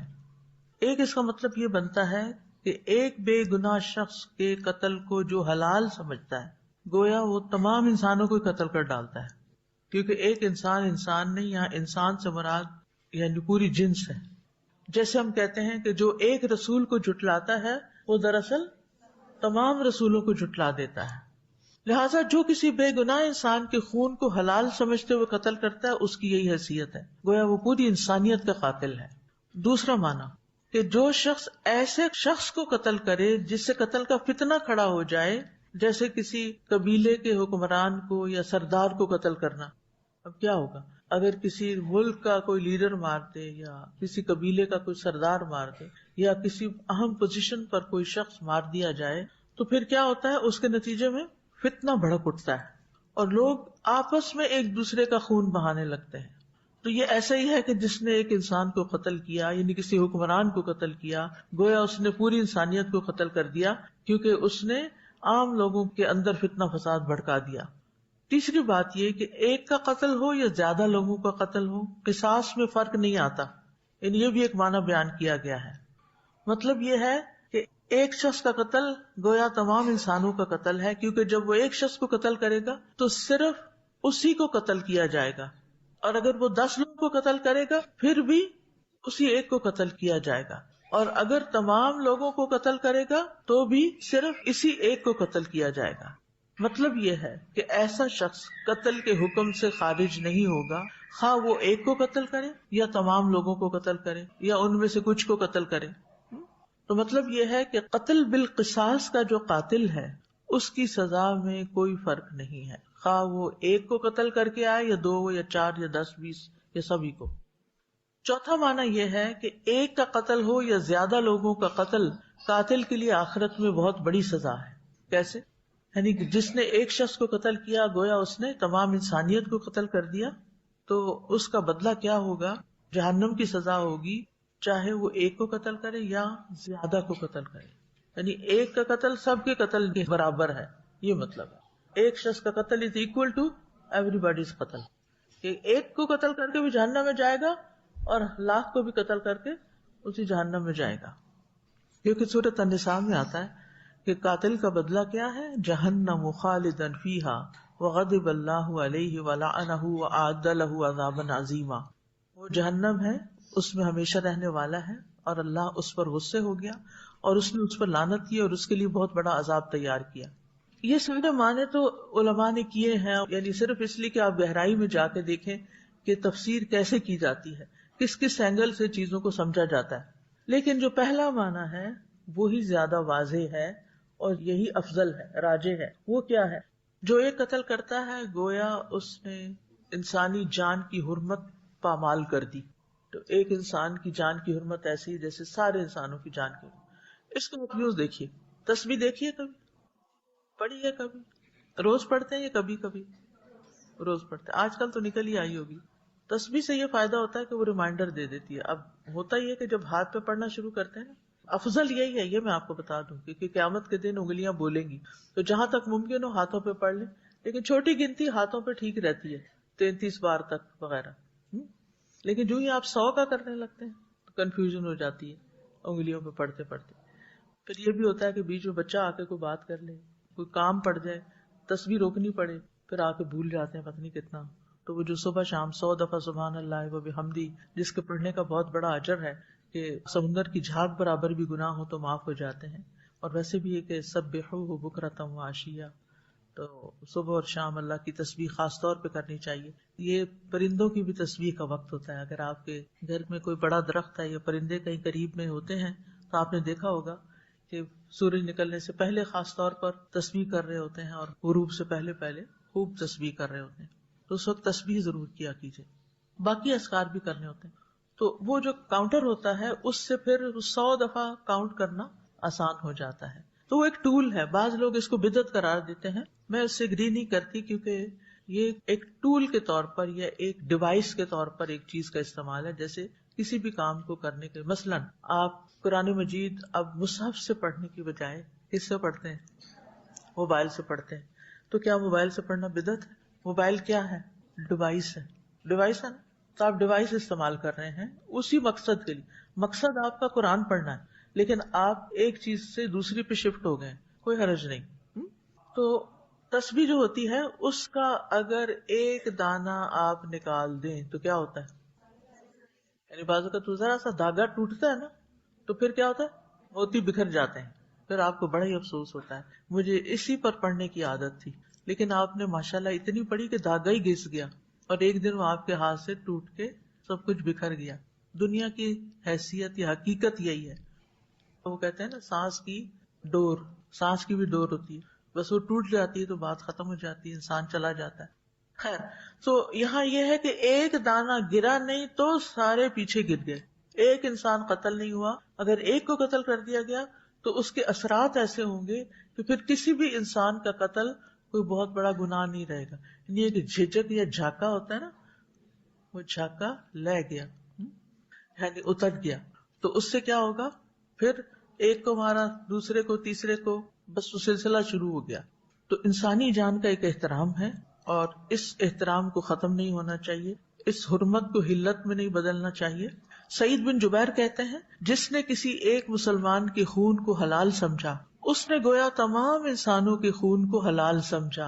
یہ بڑی اچھی ایکسپلینیشن ہے. یعنی جس نے ایک کا خون حلال کر لیا گویا اس کے نزدیک ہر خون حلال ہے، اب وہ کسی بھی انسان کو قتل کر سکتا ہے. اور جس نے کسی ایک مسلمان کے خون کو حرام سمجھا تو اس نے گویا تمام انسانوں کے خون کو حرام سمجھا. مجاہد کہتے ہیں اللہ نے کسی انسان کے قاتل سے جہنم کا، اس میں ہمیشہ رہنے کا، اس پر غضبناک ہونے کا، لعنت اور عذاب عظیم کا وعدہ کیا ہے. اس آیت کا مقصد انسان کے قتل کی سنگینی کو ظاہر کرنا ہے اور اس میں سخت وعید بیان کرنا ہے تاکہ لوگ اس سے باز رہیں. ٹھیک ہے، یعنی کسی جرم پر اتنی سزائیں نہیں بتائی گئی جتنی قتل کے جرم پر سزائیں بتائی گئی ہیں. نمبر 1 جہنم میں ہمیشہ رہے گا. نمبر 2 اللہ اس پر غضبناک ہے. نمبر 3 اللہ نے اس پر لعنت فرمائی. نمبر 4 اس کے لیے عذاب عظیم ہے. اسلام جو ہے یہ امن اور سلامتی والا دین ہے اور اس میں سب سے پہلے جان کی سلامتی، کیونکہ انسان سلامت ہے تو سب کام ہو سکتے ہیں. تو اسی لیے اسلام میں قتل و خون ریزی، فتنہ انگیزی، دہشت گردی، جھوٹی افواہوں کی گرم بازاری، یہ بھی سخت ناپسندیدہ چیزیں ہیں، کیونکہ یہ بھی سب فساد پھیلانے کے مختلف طریقے ہیں۔ ہمارا دین ہمیں فساد سے روکتا ہے۔ سورۃ الاعراف میں اللہ تعالیٰ فرماتے ہیں وَلَا تُفْسِدُوا فِي الْأَرْضِ بَعْدَ إِصْلَاحِهَا ذَلِكُمْ خَيْرٌ لَكُمْ إِن كُنتُم مُؤْمِنِينَ، اور زمین میں اس کی اصلاح کے بعد فساد نہ پھیلاؤ، یہ تمہارے لیے بہتر ہے اگر تم مومن ہو۔ پھر فرمایا تِلْكَ الدَّارُ الْآخِرَةُ نَجْعَلُهَا لِلَّذِينَ لَا يُرِيدُونَ عُلُوًّا فِي الْأَرْضِ وَلَا فَسَادًا وَالْعَاقِبَةُ لِلْمُتَّقِينَ۔ سورۃ القصص کی آیت ہے جس کا مطلب ہے یہ آخرت کا گھر ہم ان لوگوں کے لیے بناتے ہیں جو زمین میں بلندی اور فساد نہیں چاہتے، کیونکہ عام طور پر انسان بلندی چاہنے کے لیے فساد کرتا ہے، اس لیے دونوں ساتھ ساتھ ہی آئے ہیں، اور اچھا انجام متقی لوگوں کے لیے ہے۔ سورۃ المائدہ میں آتا ہے واللہ لا يحب المفسدین، اللہ فساد کرنے والوں کو پسند نہیں فرماتا۔ مومن تو وہی ہوتا ہے جس کے ہاتھ اور زبان سے دوسرے مومن محفوظ رہیں۔ حدیث میں آتا ہے مومن وہ ہوتا ہے جس کی طرف سے لوگوں کو اپنی جان اور مال کا امن ہو، جان کے ساتھ ساتھ مال کا بھی، کہ میں اس کے پاس کچھ بھی چھوڑ دوں یہ چوری نہیں کرے گا۔ پھر اسی طرح ہمارا دین دوسروں کو مارنے اور قتل کرنے کی بجائے رحم کرنے اور رحم دلی کا سبق دیتا ہے۔ رسول اللہ صلی اللہ علیہ وسلم نے فرمایا اللہ اس شخص پر رحم نہیں فرماتا جو دوسروں پر رحم نہیں کرتا، اور قتل و غارت رحم کے منافی ہے، ٹھیک ہے نا۔ پھر دوسروں پر ظلم کرنے سے بچنا چاہیے۔ رسول اللہ صلی اللہ علیہ وسلم نے فرمایا ظلم کرنے سے بچو، کیونکہ ظلم قیامت کے اندھیروں کا باعث ہے، ظلم قیامت کے اندھیروں کا باعث ہے، اور کسی کو ناحق قتل کرنا بہت بڑا ظلم ہے۔ آخری زمانے میں ایسے ہی ہوگا نا کہ قتل کی کثرت ہو جائے گی، حرج بڑھ جائے گا، جس کا کیا مطلب ہے کہ لوگ اتنی کثرت سے قتل ہونے لگیں گے کہ مقتول کو یہ بھی نہیں پتا ہوگا کہ اس کو کس جرم میں مارا جا رہا ہے۔ ایک تو ہوتا ہے نا کہ کسی نے کوئی جرم کیا ہوتا ہے پھر وہ چھپتا پھرتا ہے کہ مجھے قتل نہ کر دیا جائے، مجھے کوئی مار نہ دے، لیکن ایک وقت آئے گا کہ اس کو پتہ ہی نہیں ہوگا کہ مارا کیوں جا رہا ہے، اس کا قصور کیا ہے۔ ہمارے دین میں ظلم کرنا حرام ہے۔ ابو ذر رضی اللہ عنہ کہتے ہیں نبی صلی اللہ علیہ وسلم نے فرمایا کہ اللہ تعالیٰ نے فرمایا میرے بندو میں نے اپنے اوپر ظلم کرنا حرام کیا ہے اور تمہارے درمیان بھی اسے حرام قرار دیا ہے، اس لیے تم ایک دوسرے پر ظلم نہ کرو۔ اسی طرح خون ریزی کا سبب بننے والی چیزوں سے بھی بچنا چاہیے، یعنی جو چیزیں خون ریزی کی طرف لے جاتی ہیں ان سے بھی بچنے کا حکم ہے تاکہ یہ قتل و غارت ختم ہو جائے۔ نبی صلی اللہ علیہ وسلم نے فرمایا شح سے بچو۔ شح کیا ہوتا ہے؟ حرص اور بخل۔ حرص یعنی ایک ہوتا ہے حرص الگ، بخل الگ۔ حرص اور بخل جب جمع ہو جاتے ہیں تو شح بن جاتا ہے۔ شدید بخل کے لیے بھی استعمال ہوتا ہے۔ حرص کیا ہے؟ کسی چیز کو لینے کی، دوسروں سے کھینچنے چھیننے کی خواہش، اور مل جائے اور مل جائے۔ اور بخل کیا ہے؟ کہ اس کو کسی پہ خرچ نہ کیا جائے۔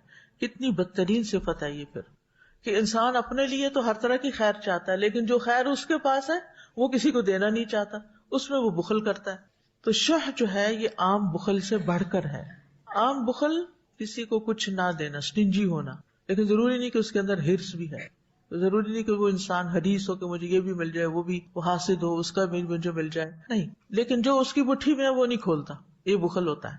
اور شح جو ہے اس میں دوسروں کا کھینچنے اور چھیننے کی خواہش اور اپنا کسی کو نہ دینے کی۔ تو جس معاشرے کے اندر یہ بڑھ جاتا ہے وہاں قتل و غارت ہو جاتی ہے۔ مسند احمد کی روایت ہے رسول اللہ صلی اللہ علیہ وسلم نے فرمایا شح سے بچو کیونکہ شح نے تم سے پہلی قوموں کو ہلاک کر دیا تھا۔ ظاہر ہے کہ جب کوئی کسی کا مال چھینے گا تو ہلاکت ہی ہوگی، اور جو اس کے پاس ہے غریب کو نہیں دے گا، بھوکے کو نہیں دے گا، تو وہ چوری کرے گا، ڈاکہ مارے گا۔ فرمایا اور اسی شح نے انہیں آپس میں خون ریزی اور محرمات کو حلال سمجھنے پر آمادہ کر دیا۔ یعنی اس حرص اور بخل کی وجہ سے لوگ حرام کاموں کا ارتکاب کرنے لگے، حرام کو اپنے لیے انہوں نے حلال کر لیا۔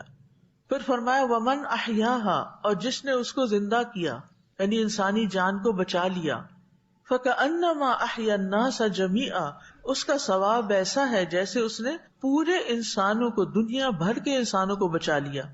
اور یہ بہت عظیم بات ہے، بہت بڑی بات ہے، بہت بڑا ریوارڈ ہے یہ، اور اس میں ایک ترغیب دی گئی۔ اچھا ایسا ہوا کہ ایک دن ایک ڈاکٹر ہیں جو بہت اچھی، ان سے میری ملاقات ہوئی کسی کام کے سلسلے میں۔ تو اس دوران جب وہ مجھے دیکھ رہی تھی تو ساتھ ساتھ انہوں نے کچھ بات چیت شروع کر دی. تو کہنے لگی مجھے اپنی ان دوستوں پر بہت رشک آتا ہے کہ جو ڈاکٹری چھوڑ کر قرآن پڑھنے پڑھانے میں لگی ہوئی ہیں. بس اب انہوں نے ڈاکٹری چھوڑ دی ہے, وہ صرف یہ کرتی ہیں. آپ کا کیا خیال ہے کہ مجھے بھی یہ کرنا چاہیے؟ کیا جواب ہونا چاہیے تھا؟ میں نے وہاں تو ہنستے ہوئے چھوٹا سا جواب دیا کہ اگر آپ جیسے لوگ بھی یہ کام چھوڑ دیں تو پھر ہم جیسوں کا کیا بنے گا, یعنی ہم کیا کریں گے. اب آپ دیکھیں کہ ایک شخص ایکسیڈنٹ میں انجرڈ ہسپتال پہنچتا ہے اور وہاں عملہ ہی کوئی نہیں, تو یہ جان بچے گی یا جائے گی؟ سارا بلیڈ ہو جائے گا تو مر جائے گا. لیکن ایک شخص, اس کی ڈیوٹی نہیں بھی, وہ آگے بڑھ کر اس کی مرہم پٹی کرتا ہے, اس کا علاج کرتا ہے, اس کو دوا دیتا ہے, اس کی زندگی بچ جائے گی. تو کیا ہوگا؟ گویا اس نے تمام انسانوں کو بچا لیا. اب یہ ہوتا ہے کہ ڈاکٹر بننے کے بعد یہ اتنا مشکل پیشہ ہے نا, کیونکہ میں نے تو گھر میں دیکھا ہے, اتنا مشکل پیشہ ہے یہ کہ جس میں پوری زندگی انسان آرام نہیں کر سکتا. یعنی یہ اپنے نیند, آرام, ہر چیز کو قربان کرنے کا نام ہے. اس میں آپ کو رات کو کال آ سکتی ہے, اس میں آپ کو دن کو کال آ سکتی ہے, اس میں آپ کو خاص طور پر جو لوگ ہاؤس جاب کرتے ہیں ان کو 36 گھنٹے کام کرنا پڑتا ہے. ان کا اسٹیمنا بلڈ کیا جاتا ہے پریکٹیکل فیلڈ میں اترنے سے پہلے کہ وہ اپنی نیند کو کیسے قربان کر سکتے ہیں, اور نیند کی کمی کے باوجود وہ مریض کا صحیح ڈائگنوسس اور علاج کیسے کرتے ہیں. پھر اسی طرح صرف یہ نہیں ہوتا کہ آپ نے پڑھ لیا, ایک دفعہ ڈگری لے لی ایم اے کی, اور اب آپ ساری زندگی کے لیے ایم اے ہے. ڈاکٹر بننے کے بعد ہر کچھ عرصے کے بعد اپنے آپ کو اپڈیٹ کرنا پڑتا ہے. پھر کوئی نیا ایگزام آ جاتا ہے, پھر کوئی نیا ایگزام آ جاتا ہے, پھر کوئی اگلا ایگزام, اور یہ آسان کام نہیں ہوتا. بعض امتحان انتہائی مشکل ہوتے ہیں اور اس کے لیے ساری چیزوں کو قربان کرنا پڑتا ہے, سوشلائزنگ کو, پارٹیز کو, شادیوں کو, اس کو اس کو, کیونکہ آپ کو مشکل امتحان دینے اور پاس کرنا ہے سرٹیفکیشن کے لیے. ہمارے ملک میں تو کمپاؤنڈر بھی ڈاکٹر ہوتے ہیں اور یوٹیوب سے نسخے پڑھ کے بتانے والے ڈاکٹر بن جاتے ہیں. لیکن جو صحیح معنوں میں ڈاکٹر ہوتے ہیں ان کو ساری زندگی پڑھتے ہی رہنا پڑتا ہے, اگر وہ ایماندار اور واقعی صحیح ڈاکٹر ہیں جو انسانوں کی پھر جان بچاتے ہیں. تو اب آپ دیکھیے کہ انسانی جان کا کتنا احترام ہے نا. اس کو بچانے کے لیے جو لوگ محنت اور خدمت کرتے ہیں, لوگوں کو بڑا شکوہ ہوتا ہے بڑے پیسے لیتے ہیں. ٹھیک ہے, وہ کسی وجہ سے ہی لیتے ہیں, انہوں نے اپنی زندگیاں قربان کی ہوئی ہیں تو ان کا حق بنتا ہے. لیکن اگر ان کے پاس کوئی مجبور معذور شخص آتا ہے تو اس کی خدمت کرنا پھر ان کا اخلاقی فرض بنتا ہے. تو بات یہ ہے کہ جو انسان ایک جان بچاتا ہے, اور میں سمجھتی ہوں کہ ڈاکٹرز کے پاس خاص طور پر جو ایمرجنسی کیسز کو ڈیل کرتے ہیں, اور ویسے بھی بعض بیماریاں ایسی ہوتی ہیں جو جان لیوا ہوتی ہیں, اگر آپ ان میں ریسرچ نہیں کرتے, اگر آپ ان میں محنت نہیں کرتے, اگر آپ ان میں آگے نہیں بڑھتے تو پھر کیا ہوتا ہے, آپ لوگوں کو غلط دوائیاں دے کے مار رہے ہوتے ہیں. یعنی بعض اوقات کوئی ایک ہولناک, خطرناک, خوفناک بیماری اس لیے ایک دم پاپ اپ کر جاتی ہے کہ اس کے پیچھے ایک رانگ میڈیکیشن ہوتی ہے, اور رانگ میڈیکیشن کے پیچھے لا علمی ہوتی ہے یا کیئر لیسنس ہوتا ہے. تو ایک تو یہ ہے کہ سامنے آ کے تلوار سے کسی کو آپ مارنے لگے تھے, آپ نے ہاتھ روک لیا اور بچا لیا, بات ختم ہو گئی. یا ایکسیڈنٹ ہونے لگا تھا تو آپ نے اپنے آپ کو ادھر ادھر موڑ لیا اور جان بچا لی, وہ ایک الگ چیز ہے. یا ڈاکٹر ہونے کے ناطے آپ نے جان بچا لی. لیکن اپنے فیلڈ کے اندر ایماندار ہونا, مستقل طور پر ایمانداری کے ساتھ, جاگتے ضمیر کے ساتھ اپنے علم کو پختہ کرنا, مریض میں پوری دلچسپی لینا, آخری حد تک یہ جاننے کی کوشش کرنا کہ اس کا مرض اصل میں کیا ہے, اس کو اتنا انویسٹیگیٹ کرنا. بعض کوئی مریض بھی تنگ پڑ جاتا ہے, لیکن اتنا انویسٹیگیٹ کرنا کہ اصل چیز سامنے آئے اور اس کے بعد پھر کچھ پرسکرائب کیا جائے اور پھر مریض صحت یاب ہو جائے. تو گویا آپ نے ایک مریض کو مرنے سے بچا لیا, آپ نے پوری انسانیت کو بچا لیا. کیونکہ آپ کے جو ریسرچ ہوگی اس سے کیا ہوگا, وہ پبلش ہوگی, اسے اور لوگ پڑھیں گے, اس سے اوروں کی جانیں بچیں گی, وہ سلسلہ کتنا دور تک جاتا ہے. تو اس لیے بہت ضروری ہے کہ انسان جس بھی فیلڈ میں اس میں آنےسٹ ہو, لیکن خاص طور پر جہاں انسانوں کے ساتھ معاملہ ہو. اچھا, بعض اوقات ہم کسی کی جان تو نہیں لیتے, لیکن کیا لے لیتے ہیں, اس کی ذہنی صحت, اس کی خوشیاں, ان کے قاتل ہو جاتے ہیں. یعنی کچھ لوگ لوگوں کو اتنا ٹارچر دیتے ہیں کہ ان کے لیے ہوش و حواس کے ساتھ زندہ رہنا مشکل ہو جاتا ہے. اتنے تکلیف دیتے ہیں, اتنے تانے دیتے ہیں, اتنا فساد پھیلاتے ہیں گھر میں.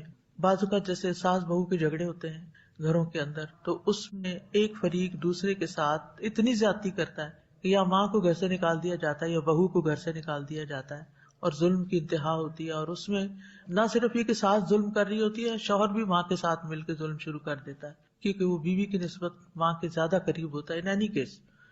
یعنی اللہ نے ماؤں کی ایک محبت رکھی، اور کچھ بچوں کے اندر کچھ زیادہ ہی ہوتی ہے، کلنگی ہوتے ہیں، تو مائیں صحیح کریں یا غلط کریں ان کو ماں کی ہر بات صحیح نظر آتی ہے. تو ایسے میں وہ دوسروں کے جذبات کا قتل کر دیتے ہیں، خون کر دیتے ہیں، اور دوسروں کے ساتھ ظلم اور زیادتی کرتے ہیں. تو اس میں بھی انسان کو توجہ کرنے کی ضرورت ہے. اگرچہ یہ اس کے مطابق نہیں، لیکن اس سے ایک اخذ شدہ بات آ رہی ہے کہ قتل خون کا ہو، جان کا ہو، جسم کا ہو، یا قتل جذبات کا ہو، یا کسی کے حقوق کا ہو، یہ ساری چیزیں ظلم میں شمار ہوتی ہیں. اور اگر آپ کسی کو سپورٹ دیتے ہیں، کسی کی کاؤنسلنگ کرتے ہیں، کسی کو بیک ٹو لائف لے آتے ہیں، کسی کو جو بہت ڈپریشن میں جا رہا تھا اس کو باہر نکال کے اس کو کسی کام کا بنا دیتے ہیں، تو یہ بہت بڑی خدمت ہے، بہت بڑا کام ہے. تو اس لیے لوگوں کے چھوٹے چھوٹے مسائل سن لینا، لوگوں کی الجھنوں کو دور کر دینا، ان کے کنفیوژن دور کر دینا، ان کی زندگیوں میں خوشی بھر دینا، ان کو تھوڑی سی کمپنی دے دینا، اور خاص طور پر بوڑھے لوگ جو تنہائی کا شکار ہو جاتے ہیں، یہ بہت بڑے نیکی کے کام ہیں جن کی طرف سے عام طور پر ہم غافل ہوتے ہیں اور ہم بور ہونے لگتے ہیں. کیونکہ آپ کو پتا ہے ہنستے کھیلتے لوگوں کے ساتھ اٹھنا بیٹھنا سبھی کو اچھا لگتا ہے.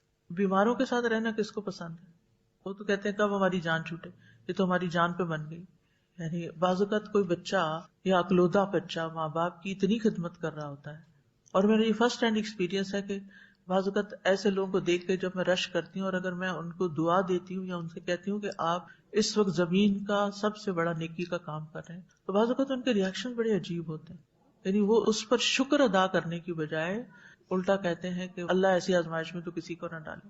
یعنی مجھے کچھ لوگوں کے منہ سے اس سے ملتے جلتے جملے سننے پڑے کہ جو ماں باپ کی خدمت سے اور بوڑھے ماں باپ کی خدمت سے اور ان کے آخری وقت کی خدمت سے اتنے تنگ آئے ہوئے تھے کہ انہوں نے اس کا اظہار بھی کر دیا. ہونا تو یہ چاہیے تھا کہ اگر کسی نے کہہ دیا کہ آپ بہت بڑی نیکی کا کام کر رہے ہیں، اللہ نے آپ کو اس خدمت کے لیے چنا ہے، آپ بڑی خوش قسمت انسان ہیں، تو آپ کہیں الحمدللہ کہ اللہ نے چنا ہے، چاہے آپ تھکے ہوئے ہیں، کچھ بھی ہے، لیکن محنت ہمیں کرنی ہی پڑتی ہے.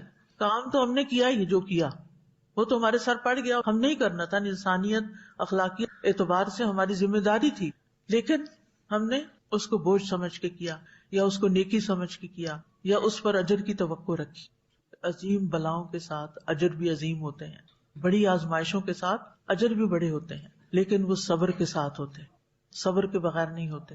تو اگر کبھی آپ کو زندگی میں کسی ایسی آزمائش کا سامنا کرنا پڑے کہ آپ کو کسی مریض کی، کسی قریبی کی کوئی ایسی دیکھ بھال کرنے کا آپ کے اوپر ذمہ آ گیا، بعض اوقات کسی کا شوہر بیمار ہو جاتا ہے، بعض اوقات کوئی بیوی بیڈ ریڈن ہو جاتی ہے، بعض اوقات کوئی دور کی خالہ ماسی چاچی جو ہیں ان کا کوئی دیکھنے والا نہیں ہوتا، ان کو آپ کو لک آفٹر کرنا پڑ جاتا ہے کیونکہ وہ آپ کے رشتے دار ہیں، کوئی اب ان کی ٹیک کیئر کرنے والا نہیں ہے.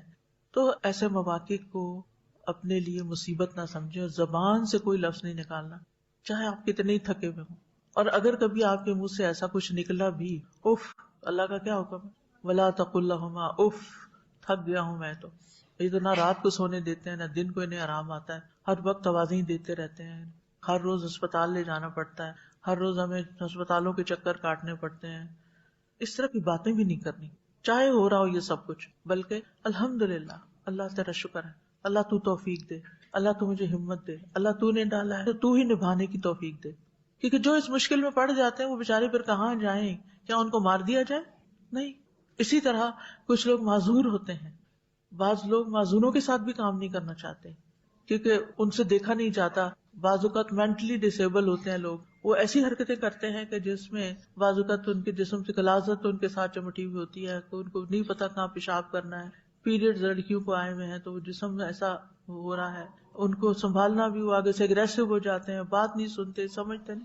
لیکن یہ انسان ہے، انسانیت کا ایک احترام ہے، ان کی بھی خدمت اور ان کے لیے بھی کام. مگر افسوس کے ساتھ کہنا پڑتا ہے کہ اس فیلڈ میں مسلمان بہت پیچھے ہیں.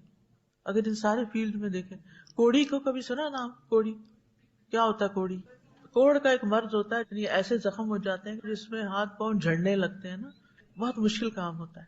اور گھر والوں کے لیے بھی وہ مصیبت ہوتے ہیں اور کوئی ان کے لیے آسرا ٹھکانا نہیں ہوتا. تو آپ کو پتا ہے کہ پاکستان میں اس کا ہاسپٹل ایک جرمن نے آ کے بنایا تھا، اور اسی طرح بہت سے معذوروں کے. تو کرسچن مشنریز اس میں بہت آگے ہیں اس طرح کے کام کرنے میں. بہرحال تو ایسے انسانوں کو اگر کوئی لک آفٹر نہیں کرے گا تو وہ مر جائیں گے. نہ وہ خود کھا سکتے ہیں، نہ پی سکتے ہیں، نہ اپنی نجاست صاف کر سکتے ہیں. ان کو انسانوں کی مدد کی ضرورت ہے، گویا آپ ان کے لیے زندگی کا سامان ہے.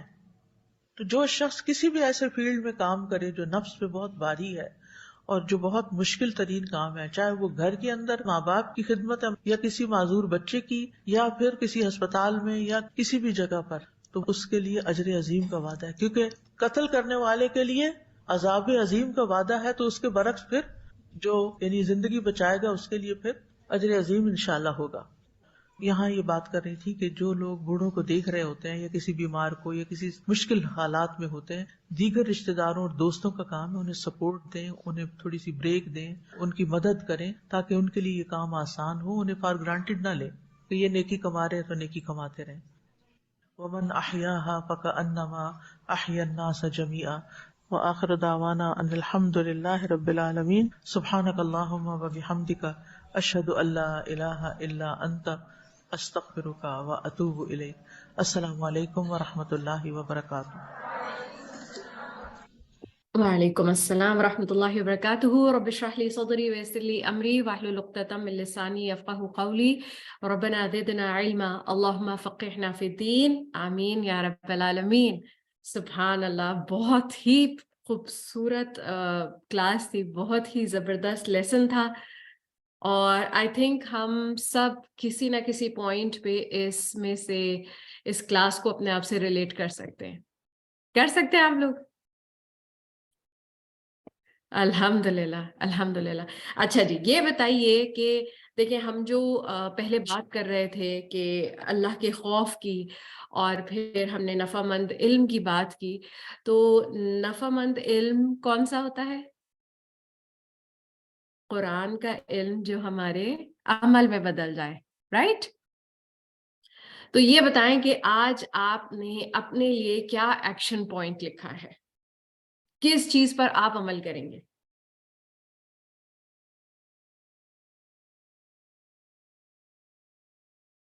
کون سی بات نے آپ کو عمل پہ ابھارا ہے؟ آپ نے اپنے لیے کیا لیا ہے take home lesson?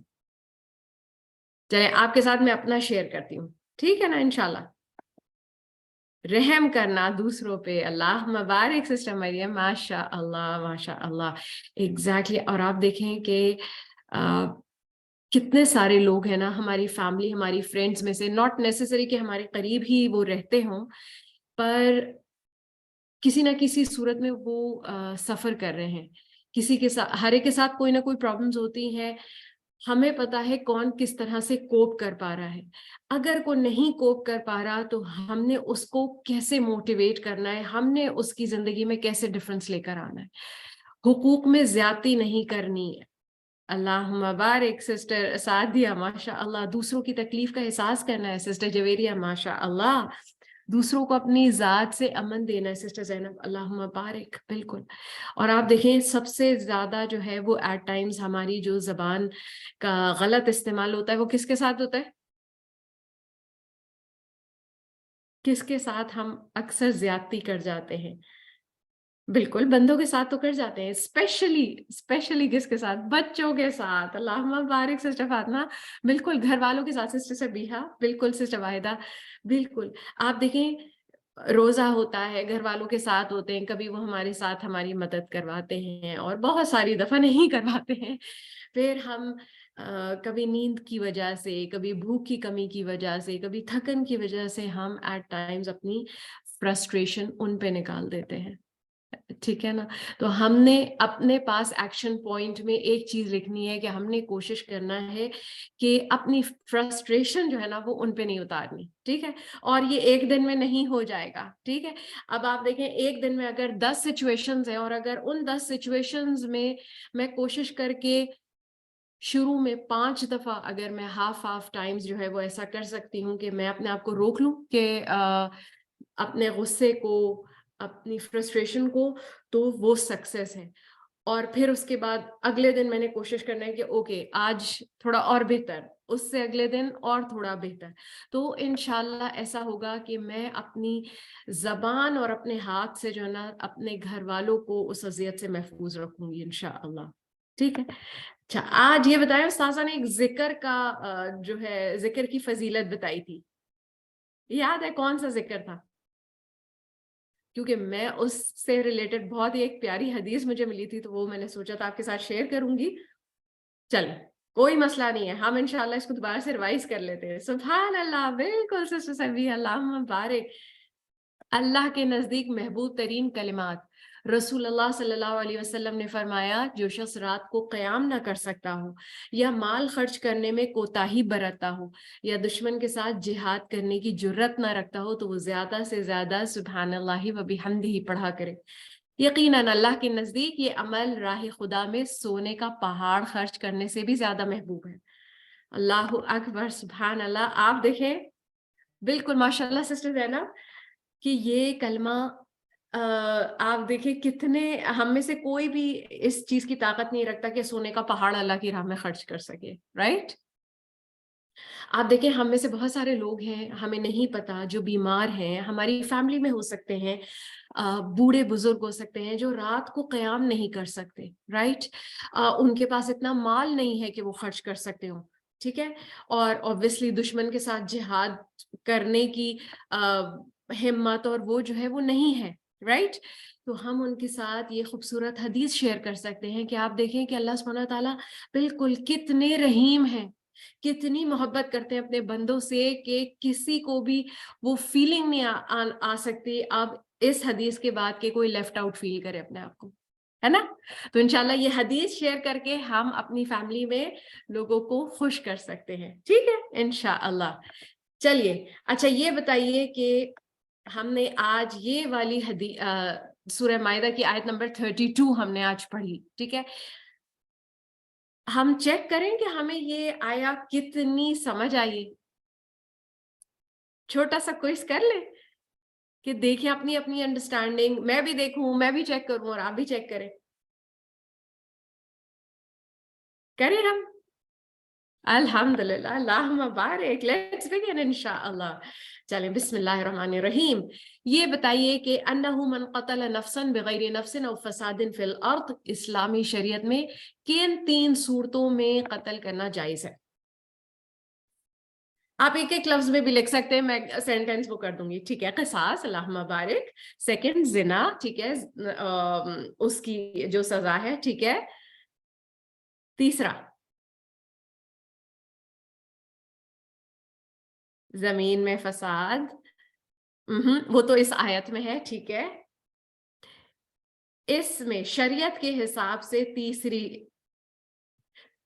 Person doing فتنہ, ٹھیک ہے. اچھا چلے ایک پوائنٹ چھوٹا سا جو ہے نا وہ مسنگ ہے, تو وہ میں انشاءاللہ کنورٹنگ فرام اسلام, اللہ مبارک. مرتد, بالکل ٹھیک, بالکل آپ سب کے جواب بالکل ٹھیک ہے ماشاء اللہ. قصاص کے بدلے میں زنا میں ملوث شادی شدہ مرد یا عورت کو رجم کرنا اور ارتداد کے جرم ہے. اچھا یہ بتائیں کہ ارتداد کی سزا یا یہ جو زنا کی جو سزا ہے یہ کیا ایک عام شخص دے سکتا ہے؟ ہمیں پتہ چلے کہ کوئی ٹھیک ہے, اللہ مبارک, بالکل. یہ کس کا کام ہے سزا دینا؟ اونلی آتھرائزڈ, بالکل اسلامی حکومت جہاں پہ شریعت نافذ ہو, ٹھیک ہے نا. تو ہم میں سے بالکل قاضی جو ہے, ہم میں سے کوئی بھی یہ چیز جو ہے نا وہ اپنے ہاتھ میں نہیں لے سکتا, ٹھیک ہے. تو ہمیں اس پہ اپنے آپ کو بھی ایجوکیٹ کرنے کی ضرورت ہے اور اپنے بچوں کو بھی کہ اگر کچھ ہو بھی جاتا ہے تو ہم اپنے ہاتھ میں یہ فیصلہ نہیں لے سکتے, بالکل. تو یہ آتھرائزڈ لوگوں کی کرنے کا کام ہے. اچھا یہ بتائیں کہ اللہ کی شریعت اور حدود کی نافرمانی کرنا اللہ کے غضب کو دعوت دیتا ہے, کیا یہ بات صحیح ہے یا نہیں؟ یس ٹرو, بالکل ٹھیک ہے, اللہ مبارک, ماشاء اللہ. کہ یہ اللہ کے غضب کو دعوت دیتی ہے اگر ہم اللہ کی شریعت کی نافرمانی کریں. اچھا جی یہ بتائیے من اجلی ذالک کتبنا, میں نے تو آنسرز ہی سامنے لکھ دیے, چلیں کوئی بات نہیں. مجھے یہ بتائیں کہ کتبنا سے کیا مراد ہے؟ کیسے لکھے تھے اللہ سبحانہ تعالیٰ نے؟ فرض کیے تھے، ٹھیک ہے، مگر کیا اللہ سبحانہ تعالیٰ نے یہ احکامات بنی اسرائیل کے لیے خود اپنے ہاتھ سے لکھے تھے؟ بالکل، اللہ مبارک، تورات اللہ سبحانہ تعالیٰ نے اپنے ہاتھ سے لکھی تھی. اور اجل ذالک سے کیا مراد ہے؟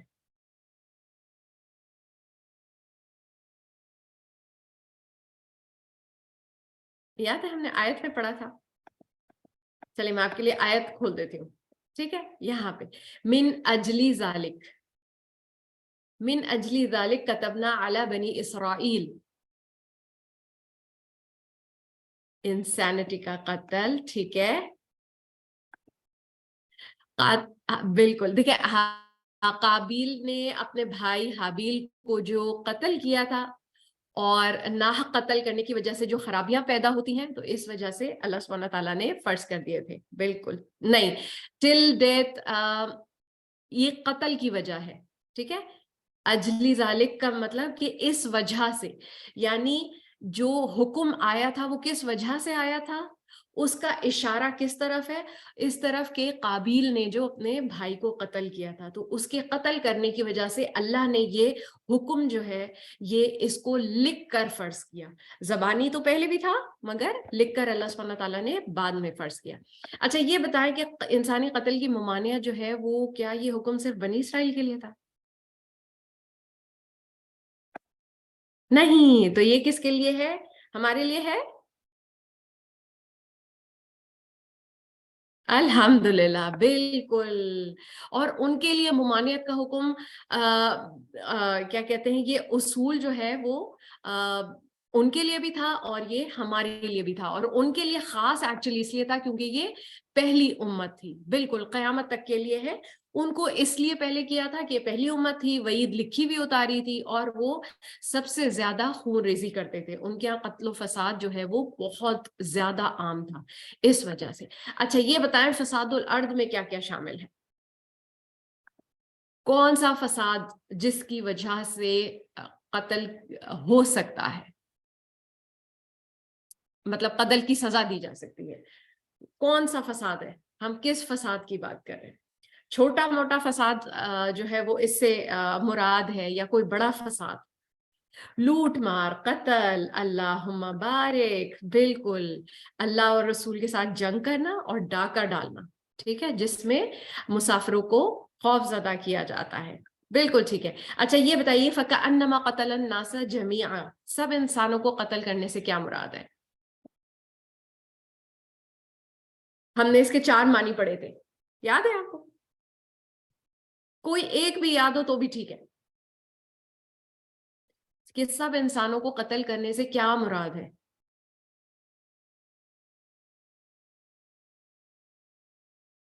جنس مراد ہے. کلنگ آف ون پوری انسانیت کا قتل ہے، ٹھیک ہے سسٹر مریم، اللہ مبارک، ماشاء اللہ، پوری جنس انسانیت کی طرح ہے، ٹھیک ہے. پھر سیکنڈ، کیونکہ یہ چیزیں جو ہے نا اس کا ہمارے کانسیپٹ ہمارا کلیئر ہونا جو ہے نا وہ بہت ضروری ہے، رائٹ. فتنہ ہوتا ہے، ٹھیک ہے، اگر کسی کو ہم کسی حکمران کو اگر ہم بالکل کسی حکمران کو ہم قتل کرتے ہیں، کوئی لیڈر کو، تو it can result in many lives being lost. اللہ مبارک، بالکل ان کا اسپل اوور افیکٹ ہوتا ہے. بالکل سسٹر سعدی، اللہ مبارک. پھر تیسرا کہ ایک کا قتل ہو یا زیادہ لوگوں کا، قصاص میں فرق نہیں آتا، رائٹ. ایک مجرم نے 50 لوگوں کا قتل کیا، مگر ان ریٹرن سزا اس کو کیا ملے گی؟ وہی ایک شخص قتل ہوگا، رائٹ، سزا اسی کو ملے گی، یا اس کے بدلے جو ہے وہ ایک ہی بندے کو مارا جائے گا. پھر آخرت میں وہ قاتل جو ہے وہی، چاہے وہ ایک کا قتل کرے چاہے وہ 20 کا قتل کرے، سزا اسی کو ملے گی. بالکل اگر قاتل مسلمان ہے تو اسی کو سزا ملے گی. بالکل مجرم، بالکل ٹھیک ہے سسٹر ہما، وہ ٹائپو ایررز جو ہے وہ آ جاتے ہیں، سبحان اللہ. چلیں نیکسٹ سوال کی طرف. یہ بتائیں کہ آپ نے آج کی جو آیات تھیں ان سے کیا سبق سیکھا؟ وہ میں نے ایون پہلے پوچھ لیا تھا، بٹ ہم دوبارہ سے اس کو وہ کر لیتے ہیں. اب ہم نے کیا کرنا ہے؟ پریکٹیکل بات. ہم نے اپنے نیبرز میں، اپنی فیملی میں، اپنی فرینڈز میں، اپنی ایکسٹینڈڈ فیملی میں ہم نے چیک کرنا ہے کہ کہیں کسی پہ کوئی ظلم تو نہیں ہو رہا، رائٹ؟ کہیں کسی کے ساتھ ذاتی تو نہیں ہو رہی، میں تو کہیں کسی کے ساتھ ظلم نہیں کر رہی، ٹھیک ہے؟ پھر یہ کہ میں نے دوسروں پہ رحم کرنا ہے، کہاں کون کون میرے رحم کا مستحق ہے، ٹھیک ہے؟ cruelty is حرام، be merciful towards others، اللہ مبارک، بالکل سسٹر مریم، حقوق العباد کی اہمیت کا پتہ چلتا ہے، بالکل۔